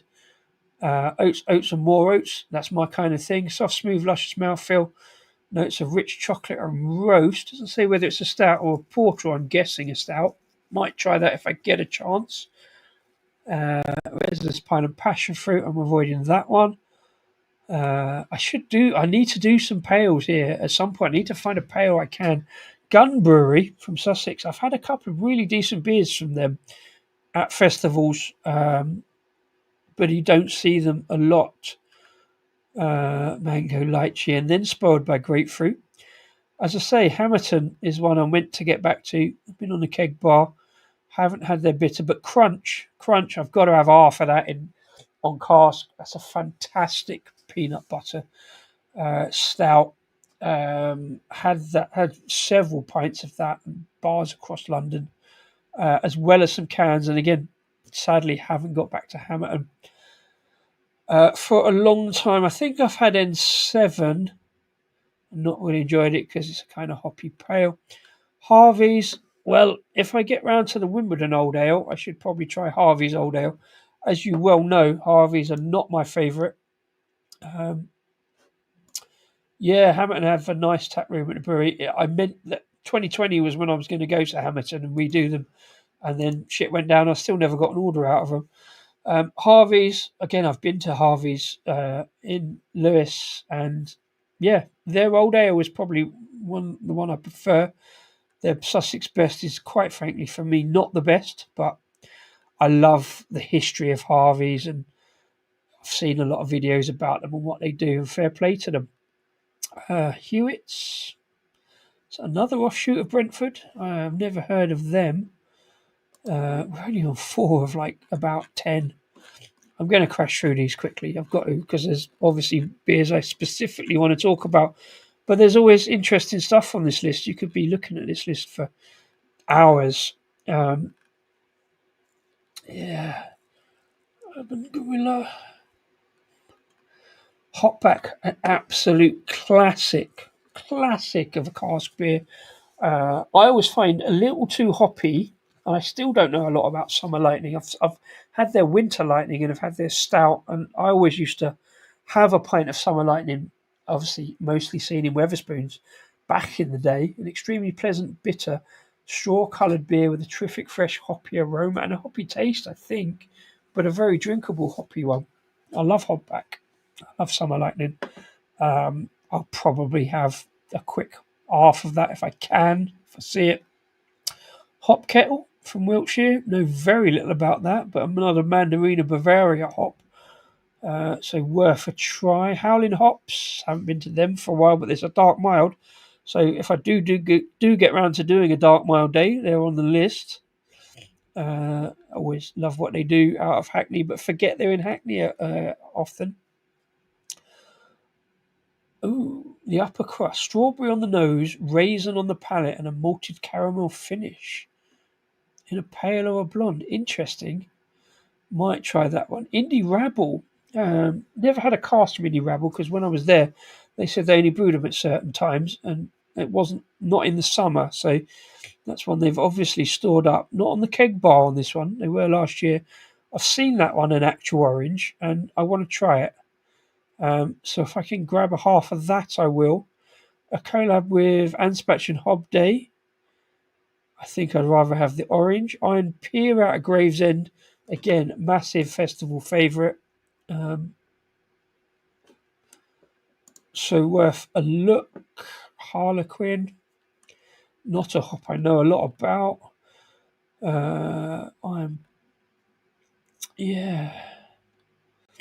Kent Brewery. Love what Kent Brewery do. Some great looking pump clips. Not too much there. Mostly hoppy stuff. Langham, another West Sussex brewery that I know very little about. We'd have to look them up. That's an interesting one. Triple X, a dark chocolate malty but light mild ale with smooth hopping for a slightly sweeter taste. I think all the miles will eventually mould into one, but I want to look at them if I can. Leather Breeches in Derbyshire. I thought Leather Breeches were in London. But there you go. Left-Handed Giant out of Bristol. I've had a couple of their beers. Probably won't have that one because it's got pine and grapefruit. Leon C, another good brewery out of Essex. Again, don't see too much of. I've got a beer called Mayflower. Plymouth related, so that's another one I might go for. It's a bitter, but they've got a mild as well there. Leon C. McFadden. So I'll try and get that one if I do the mild stuff. Liquid Light up in Nottingham. Don't imagine them to be a cask brewery particularly. But hello, hole in my shoe. This decadent Black Forest Gatto Stout marries the rich fudgy flavours of chocolate with the tart sweetness of cherries, creating a sensational experience for the palate. I'm in, Liquid Light. I'm in for that, for sure. We're still only halfway through the alphabet. That sounds interesting. Now and then, a super juicy, sweet and tangy sour with a fruity blend of strawberry, blackcurrant and lemon with a creamy cheesecake finish. Who puts a sour in cask? I'll tell you who, coming up in a minute. Although it's in a pale blonde and golden ale category. I'd be interested to try that, definitely. London Brewing Company. Yes, the 100 Oyster Stout, an absolute Ealing Festival classic and will often win beer at a festival. Certainly won me and Rasko's beer at a festival 6 years ago. Fabulous stout with that really kind of stout sweetness bouncing off the kind of salinity of the oysters, bit of licorice going on as far as I remember. Fabulous beer that was. 100 oysters, I don't know what the batch size is, but yeah, what a beer. And not fishy, I don't think, just sort of salinity, really.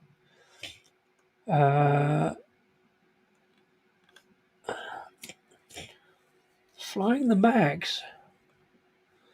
Is that a thing? Is that a Berkshire brewery recipe? Mags Mild? Don't know. Might try it anyway. London Brewing, of course, they're from North Finchley, but had a tap room in Bermondsey. Longman, fantastic brewery from East Sussex, I do know about. Lemon, fruity and refreshing flavours. Interesting. I've had a couple of Longman beers down in Sussex. A dark beer with soft malt notes. Oh yeah, Old Man. That's their old ale. Fabulous beer. Might try and get to that. Lost Pier. Again, I don't know too much about. Oh, that'll be about the beer, the pier, the Brighton Pier, basically, which is up the Hove end of town. I know a bit about Hove. Mad Squirrel. Having talked about Mad Squirrel yesterday, I forgot they were on the list. Hulk, tropical fruit aromas, think passion fruit, peach and citrus, as long as it's not grapefruit. Mallinson's, yes, a Dirty Electro. Mallinson's from Huddersfield. I know the name, but can't think of it. West Coast Nectron, kind of hoppiness going on. Marble out of Manchester, fantastic. There's the Earl Grey IPA. Put that on a review when I was drinking with Mr. B last year on the first. The new live show that you kind of agreed to do because I got Earl Grey IPA in. I like that. I've had that at many festivals. I might try that. But also they've got the mild on, Marble Mild, again, which I've had in cans. So I might want to try that if I get the milds out. Norm, I had that in can. Wasn't massively fussed because the citrus notes were grapefruit. Stratagem, I don't know that as a hop. Or is that? Oh no, that's the beer name, not the hop. Marco Paolo was fantastic. The trading arm of a pub called the Owl and Pussycat, I believe, and Ealing Beers down there. Marco Paolo mild is fantastic. Solid mild. I don't know too much about the hazy pale. Milestone, fantastic out of Nottinghamshire. That Black Pearl Stout, I definitely had that a while. Whether I get round to those ones or not is another matter. Moore is another brewery I don't really talk about, but they have got a dark mild. Moore of the owner of Moore had a little bit of a problem, even though he's not allegedly nothing to do with the brewery at the moment, but he did say some bad things on. Well, he had some opinions, and he hasn't learned not to put his opinions on the internet, keep them to himself. Moot Brew out of Kent is a beer I had on the live show a while back, but know very little about them. But they have got one called Pilgrim. So Pilgrim and Mayflower with the Plymouth connections is one I kind of want to try. But Kentish Bullion for subtle blackcurrant notes I'm not sure about. Next stamper I talked about earlier. Got some cask there as well. Notes of orange and stone fruit and a moorish bit of finish. Could do that. Neepsend out of Sheffield. Again, I've heard and seen about on pump clips, but know very little about. I think some hoppy pale ales mostly. Belgian brown ale, interesting. Neptune, love Neptune. Haven't been to them for a while out of Liverpool. Again, it looks like they're focusing on the hoppy stuff there. New Bristol. Got a bunch of New Bristol beers in still to do, but that's a Nelson heavy one, so I don't know, may not get a chance. North Riding, massive apologies to North Riding. They are on the list that I need to get to. Slurpee, how you doing, sir? Bit late for you. I'm talking about a cask beer festival, so this is all about your kind of stuff. You would love some of this if you ever get down to London. Greetings, sir. Wow, love learning here. Well, thank you very much indeed, Stella Wanderer. Talking about Ealing Beer Festival starting tomorrow, kicking off from 12 o'clock. These are some of the runners and riders. It's a great beer list. Loads to talk about so far. North Riding is a brewery over in North Yorkshire. As far as I can tell, only do 500ml bottles. Obviously, they do cask as well. Don't see them down in London very often, but they do a fantastic range of adjunct stouts and darker beers, as well as doing some hoppy stuff. But yeah, maple syrup in the boil and natural walnut flavouring, but not walnuts. I will probably try half of that if it's on when I get there. Love what North Riding do. North Down over in Kent, brewery I've heard of, but I don't know too much about. Squiddly Diddly, great name, except it's got Galaxy and Citroen, so I probably won't get a chance. A cask of Northern Monk. Again, Northern Monk, don't really think of as a cask brewery. Montreal hops, I'm not against. So if I'm on a pale ale kind of day, I would probably try and give that a go just to see what Northern Monk do on. You know, there's a lot of talk about Northern Monk doing kind of supermarket-y stuff. So to try a cask of Northern Monk down south might be quite interesting. I usually get nosebleeds when I travel south of Manchester. Mr. Wilson will tell you that that's utter rubbish. You are, what did I say, drinking good beers down south is the same as drinking beers up north. I am a soft southerner with northern sensibility. Slurpy Dave, Come to London, we will look after you, sir. Get on a canal boat, travel down to Grand Union. I'll show you some great pubs. That's not a promise, but I think they'll be all right. Talking about classic breweries that I don't do, I have done, but just don't do. Oakham. Oakham for me is all about Citra and grapefruit heavy hops, so I just don't do them. I should try one of them here. Oakham Citra is in my probably top 5 of all time disliked beer list because it's a grapefruit heavy beer that isn't balanced. It's just balanced away to grapefruit. So I love what Oakham do though, and I've drunk in their tap room in Peterborough so often going to football. I'll always find a beer I can palatable, but yeah. And you see them at festivals a fair bit, but yeah, I'm not sure about that. Old England Potbelly, not heard of them from Kettering. Ossett and Thornbridge, not Thornbridge, but Thornbridge. Great Yorkshire collaboration there. Otherworld from up in, I always thought they were Glasgow, but it says Dalkeith, which is slightly outside of Glasgow.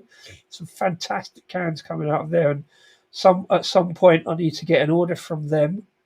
Sounds interesting, actually. Enigma hops from Australia. I thought that was a British hop, but obviously also from Australia. Bursting with orange and passion fruit, with hints of vanilla, gooseberry, and pineapple. Not a hint of grapefruit, so one might be worth trying. Pennine Brewery, Heartland. Don't know Pennine Brewery. From Bedale in North Yorkshire.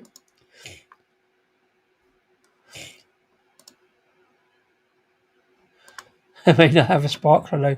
We have a sparkler because my boss is from Warrington, so definitely not flat pints. Well, bring Pete. He'll be fine. Yeah. Superb. Good to see you, Celebrator Dave. Thanks for popping in.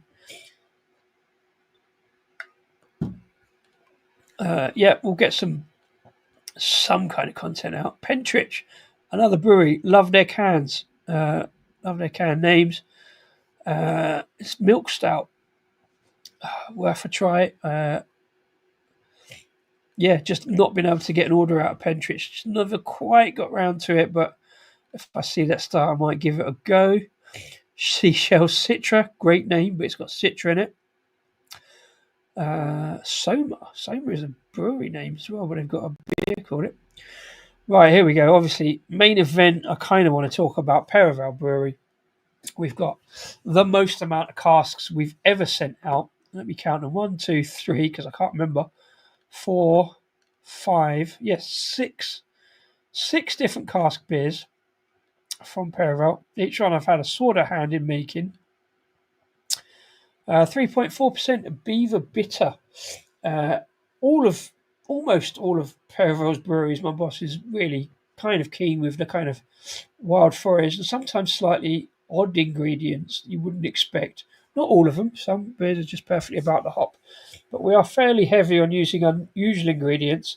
The Beaver Bitter, no exception. Originally brewed with willow bark, oak block, and vanilla. Just the willow bark in this one. Brewed to celebrate the introduction of wild beavers down in the Perivale Wood, the other side of Perivale Wood, in an urban setting. We're just on the outskirts of London, but we've got quite a lot of green space, and the beavers were introduced there. And for me, this batch of beaver, very, very drinkable. Had it on keg, just run out on keg.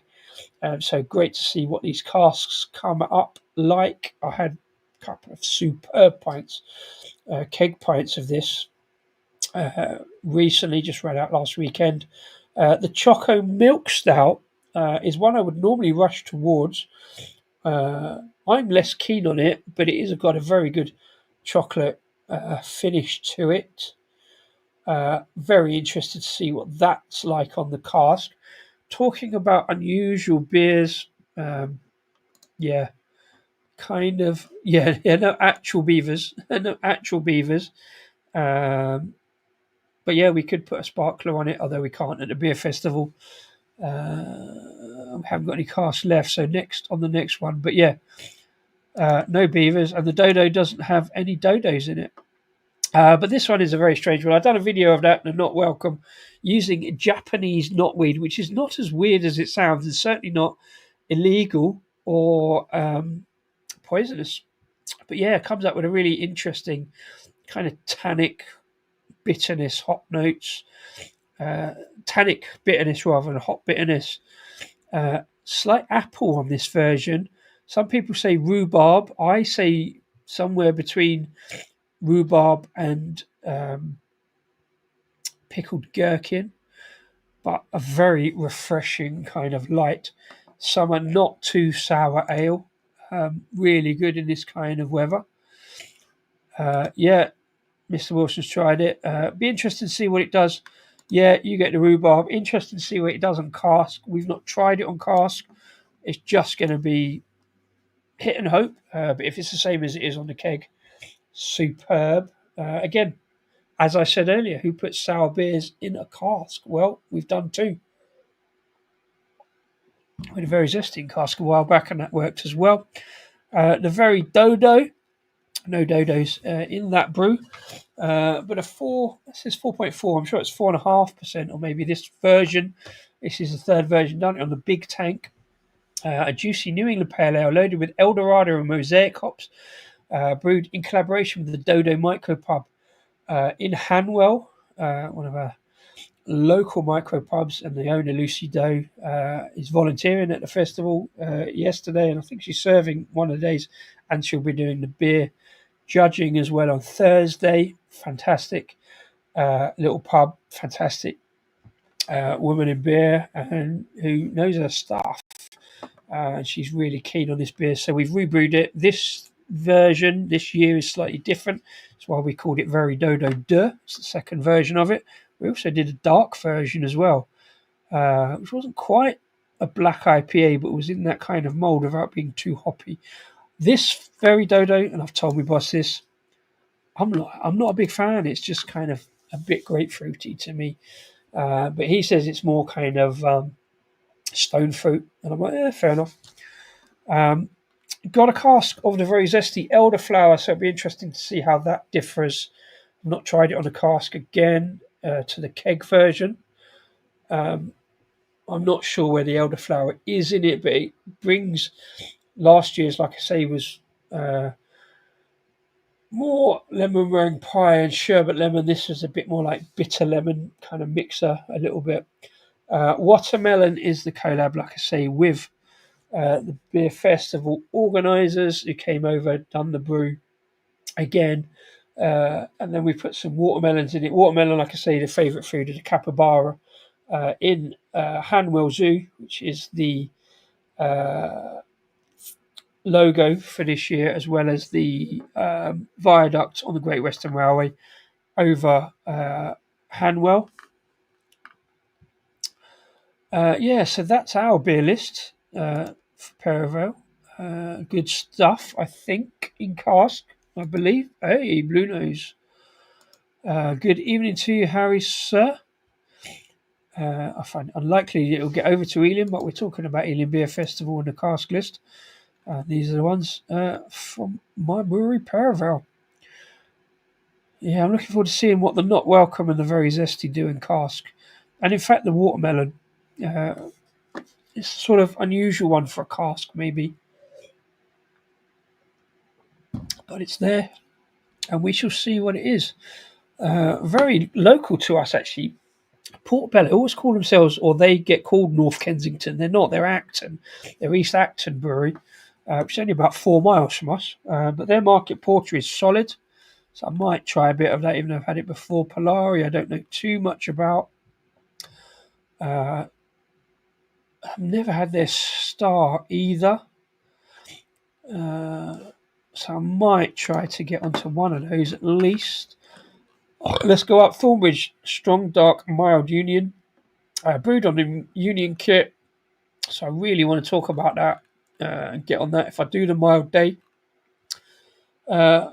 The pink grapefruit dry pour is also in cask. So that'd be, if I can stomach it on the keg, might be interesting to try that comparison. One of my pals, Scott, will be at Ealing Beer Festival the weekend. Well, if you see me wandering around, get to come and say hello. I'll be kind of hanging around the Paravel beers probably a fair bit. I'm not sure if I'm actually there this Saturday. I've got 3 other things to do, but I'm going to try and get over because I've got the week ticket. A ticket for all 4 days, 20 quid, sounds like a good deal to me. So I'm going to try and be there. I'll definitely be there for 3 days if I can. The 4th one. Look forward to the melon. Yeah, it's watermelon. There was 10 watermelons went into the brew, and it's definitely a very drinkable kind of summer refreshing beer. It's a Weiss beer, but I think the watermelon mostly comes through. It's not as thick and as red as we would have liked it, and not as thick and as red as that yonder one I talked about at the top of the show. Geez, I've been going for 2 hours, but that's because the beer list is so huge. I'm nearly at the end. I might try the pink grapefruit on both. Don't know if I'm going to like it though, but Thornbridge, bringing some cars. AM PM I've never had. Tempest Brewery from Scotland. So there's a fair bit coming down from up north. Long White Cloud. There'll be some New Zealand hops in that. Yep, there you go. Nice and Jamaica. Other New Zealand hops are available. Tartarus is a brewery that I've seen a lot of good stuff on their website, but never quite got around to getting anything from. So I might try that Session Stout, Enfield. Boiled for 3 hours. That's a fucking long brew day, isn't it?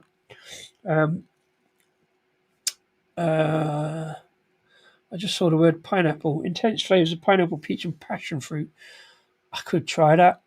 If I'm doing some pale beers. Stardust. Stardust is a brewery out of Berkshire. Well, White Wolfman I've heard about, but see at festivals, and I had one of their beers last year, and they never went back and found anything else. But they've got a stout there. I'll have to check whether I tried that last year. Again, I don't know anything about them. I know White Wolfram. I once got lost in White Wolfram delivering, and I also crashed into a ditch in White Wolfram. But there you go. So I'll have to look into them a bit more, actually. Again, I should just go and look at the website now, but I've been going 2 hours.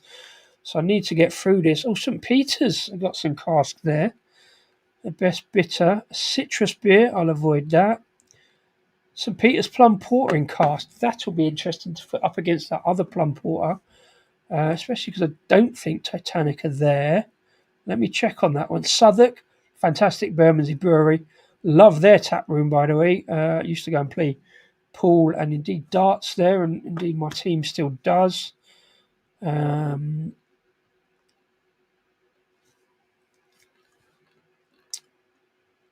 Yes, single hop lemon drop. I like a bit of lemon drop as a hop.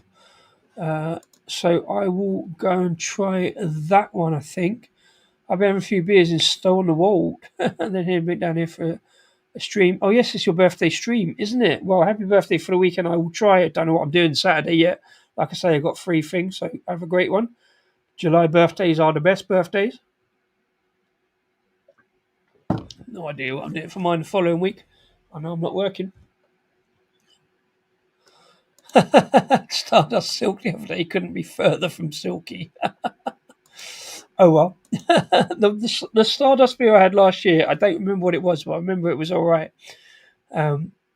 So yeah, that Southwark one, I'll try that, I think. Rootmaster Red is a classic from Southwark. A red ale. So I spent a bit of time in Southwark Brewery. Kvik Pale from them I've not had. Again, they're talking about lemons, so I'm all over that if I can. Don't remember. Yeah, the Bankside Blonde I've had. Siren. Okay, only one cast from Siren is a bit surprising. Suspended in Luminosa. I've never gone to their suspended series, but that sounds interesting. Peach, mango, lemonade, candied orange peel, boysenberry, papaya, and guava can all be found. Does that mean all be found in amongst the grapefruit? Tempted for half of that, to be fair. Silent Brewery in Buxton, arguing with thermometers, great beer name. Yeah, don't know anything about them. Here's the Sandbrook stuff. Love Sandbrooks. Some very traditional beers. Powerhouse Porter is a fantastic porter. I had many pints of that, mostly again in Wetherspoons. Pomelo, that will be too grapefruit for my palate. Phoenix Pale Ale, a microbrew from John Hatch, who was at Young's and is now kind of microbrewing, or was microbrewing at Sandbrooks before Sandbrooks took over there at the Ram Breweries, it says there. So I've interacted with John Hatch a bit on Twitter, but not for a while. Lavender Hill I always avoided because of the word lavender. I should try that at some point. Sandbrooks Junction, it's great dark, bitter. Again, haven't had a while. Again, an IPA from John Hatch, interesting. Block Party, a crossover IPA, in the New England style. So just grapefruit. Salopian Dark Shadow, powerhouse of a stout. Interesting. I like Salopian, don't see them too much.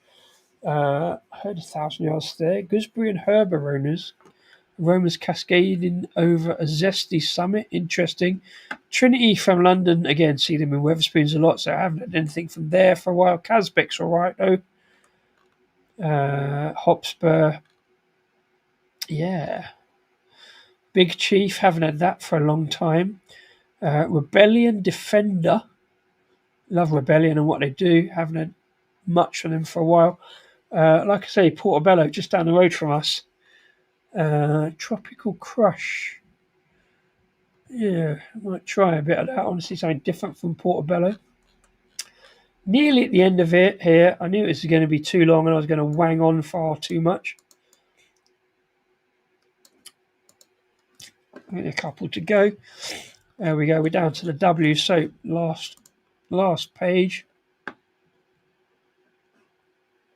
Thanks to everybody who's sticking with me to going through this interesting lineup. I really like it. Then we get to Tiny Rebel, so we'll go past them because it's another brewery I don't really talk about too much, can't be asked. Titsy is another brewery I want to get into from Surrey because they're another brewery out on a farm just inside the M25. Probably won't get into their session IPA though. Torside, interesting in cask. Torside, wow. Yeah, Torside, as far as I know, are just smoked beers, which are great in varying degrees, not massively smoked, but they do some interesting kind of hoppy beers as well. So Fire Damage, smooth yet rich. Smooth, richer, easy drinking smoked stout. I will be trying that. I've had a couple of Torside beers on the channel, mainly because they did a disco beer with smoked. Really enjoyed it, but can't remember it. Double dry up pale bursting with juicy goodness from Citra and Strata. Don't know where the smoke is in that. Maybe they're moving out into non-smoked beers as well. I know they had a few issues a while back, but they've got through it and bring out some really good stuff. They do a great smoked beer festival. I've never obviously got to. Simcoe Hops Tropical Fruit IPA. Don't really know them for IPAs. Yeah, out of Derbyshire, but the kind of Pennine end of it. Yeah, doing some IPAs. I might have to try one of those just to see the stout. I'm sure Torside were there in cask last year. There's some fairly light stuff going on there. Twickenham, love Twickenham. Again, slightly too hoppy for their session kind of bitters and stuff. But that honey dark is amazing, fantastic. Orange Zeus, tangerine, grapefruit, and lemon citrus. Probably too much grapefruit for me. I love what Twickenham do. Twisted Oak, don't know anything too much about them. Unbarred, a very craft heavy beer, but seeing them in cask is interesting. Juicy, I think, is a fairly core beer for them. I've never tried it. And that's the only one. Upminster Tap Room, another Brentwood beer. Black Wallop, a black ale. That'd be interesting. Verdant, casks of Verdant. Wow. Again, sea hops, so I'll avoid miniature symbols. Played like a piano. Citrus and pine, so I won't bother. Sorry, Verdant. A porter from Wilderness. Nothing about Wilderness, but I'll give it a go. Weekend Project I tried in Cannes earlier, and again I assumed to be a craft brewery, so more keg. But lots of sea hops in that one, so I won't bother. Wharf Brewery. Ooh, bear with me a second.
Oh, right, yeah, apologies for that, as always. Wharf, a scruffy mild. Right, we're down to W, so we're right down the end of this. I won't take too much longer, but that'll go on the mild list if I can. They've got something from Wimbledon. A Heller's cask conditioned lager. That'll be interesting to try because you don't see a lot of cask lagers. And we were talking about this at the brewery. Do we put our lager in cask and see what happens? Quartermain IPA I've had a long time ago and wasn't fussed on. Same with that one. Right, that's interesting. So that Triple X Armagnac Vintage Ale is also in cask. I suspect there'll only be one and it won't last very long, so we'll have to try that. If I get a chance to do it against the keg, that'll be interesting. I'm always terrified of Torside Pales, thinking they'd be smoked too. Why not? I'm fine with a smoked pale. It's interesting. Torside know what they're doing with the smoked malt, obviously. Haven't seen too many, so I think I need to get onto that Torside pale game. That'd be interesting. So yeah, just see how terrifying it is. You know, I'm up for something different and giving it a go. I'm now vaguely intrigued by this Triple X from Wimbledon on both cask and keg. Love to try it. I think if I can, I will. Windsor and Eton, another really old school in the grand scheme of things. Cask brewery, but doing fairly craft stuff, to be fair. None of those I recognise, to be fair. Yeah, maybe the New Zealand I might give a go. Right, XT, again, been drinking their beers a long, long time ago on cask. Whenever I see them in a pub, kind of out west, northwest way. Dead Brewery Society, XB. Hop Kitty, nope, too much hop for me. Squid Ink, interesting name for an IPA. Is it a black IPA? Might try it, maybe. Right, so even XT have started having beer names because they've run out of numbers. XT always used to be XT4, XT2, so that's it. There you go. Again, they're only not really far from me, fair in Buckinghamshire, Long Crendons. Way out of London, but not far away. But yeah, so there we go. That's the runners and riders. That's what I'm interested in. Oh, we had the Triple XK on cask at Bayeriches. Very good. So, well, that's a good shout out for that one. I've been going through this bad kitty from Brass Castle. It's kind of a favourite. It's fairly old school for me and a festival favourite. So I've got down the bottom of it. But luckily, I've got a little bit of this left. I've got the Ayinger Doppelbock to finish. It's a good one to finish after that. I probably should have put the Bad Kitty in first. I normally like to go up the ABV. I've been cracking on for nearly 2.5 hours. That's far too long for a disco stream. I don't like the sound of my own voice, contrary to popular belief. But you guys have been fantastic in the comments. Thanks for coming along for the ride. If you're watching this after the event, he's been skimming through the waffle and you've got to this point, please drop a like and a follow and all that jazz. Please drop in the comments below if you're watching after the event the beers you want to try. Please let me know if you're going to Ealing Beer Festival. I know David Wilson is. We'll see him there on a Friday. And if you see me, come and give me a shout. Just shout, hey, disco, or the keyword is believe enough to lose control. I haven't had anybody actually shout that to me, but I've said about it before. If you see me, I don't think I'll actually wear this T-shirt. There would be a festival T-shirt sponsored by Paravel Brewery. If you see me in a Paravel Brewery shirt, definitely come up and give me a shout. I've got two. Nope, haven't got that one up at the moment. But yeah, come and give me a shout if you see us at Ealing Beer Festival, especially over by the Paravel Brewery beers. I'm looking forward to it, as always. Like I say, I look forward to this one. Maybe I'll see Rasko. If you see Rasko, give him a shout as well. Bonus points if you get a photograph of us together. Happy birthday to Harry for the weekend. And I will see you. Maybe I'll get a live stream away for the beer festival. There's definitely a lot to try there. I won't get through all of the 340, but it's going to be a good 3 days in a field in West London, just outside of Ealing Broadway. If you're there, have a good one. Cheers, Sharky, and cheers to everybody else in the comments. And if you're watching after as you got to this point, in the comments below. As always, it's Ayinger. Oh, dear, I've moved the camera, haven't I? So, yeah, the Ansbacher is on the keg bar at Ealing. This one will be in bottles, so I probably won't have this one again, but I might try the other two, Bad Kitty and the cask. A really, really nice lineup, as always. I've been Disco, coming at your live beer reviews from in front of the cans and bottles here on the bar, and I'm still festively calling calling the Disco Arms. Cheers, and enjoy the beers. It's going to take me a while to queue up the outro, but I'm going to drink this anyway. Cheers.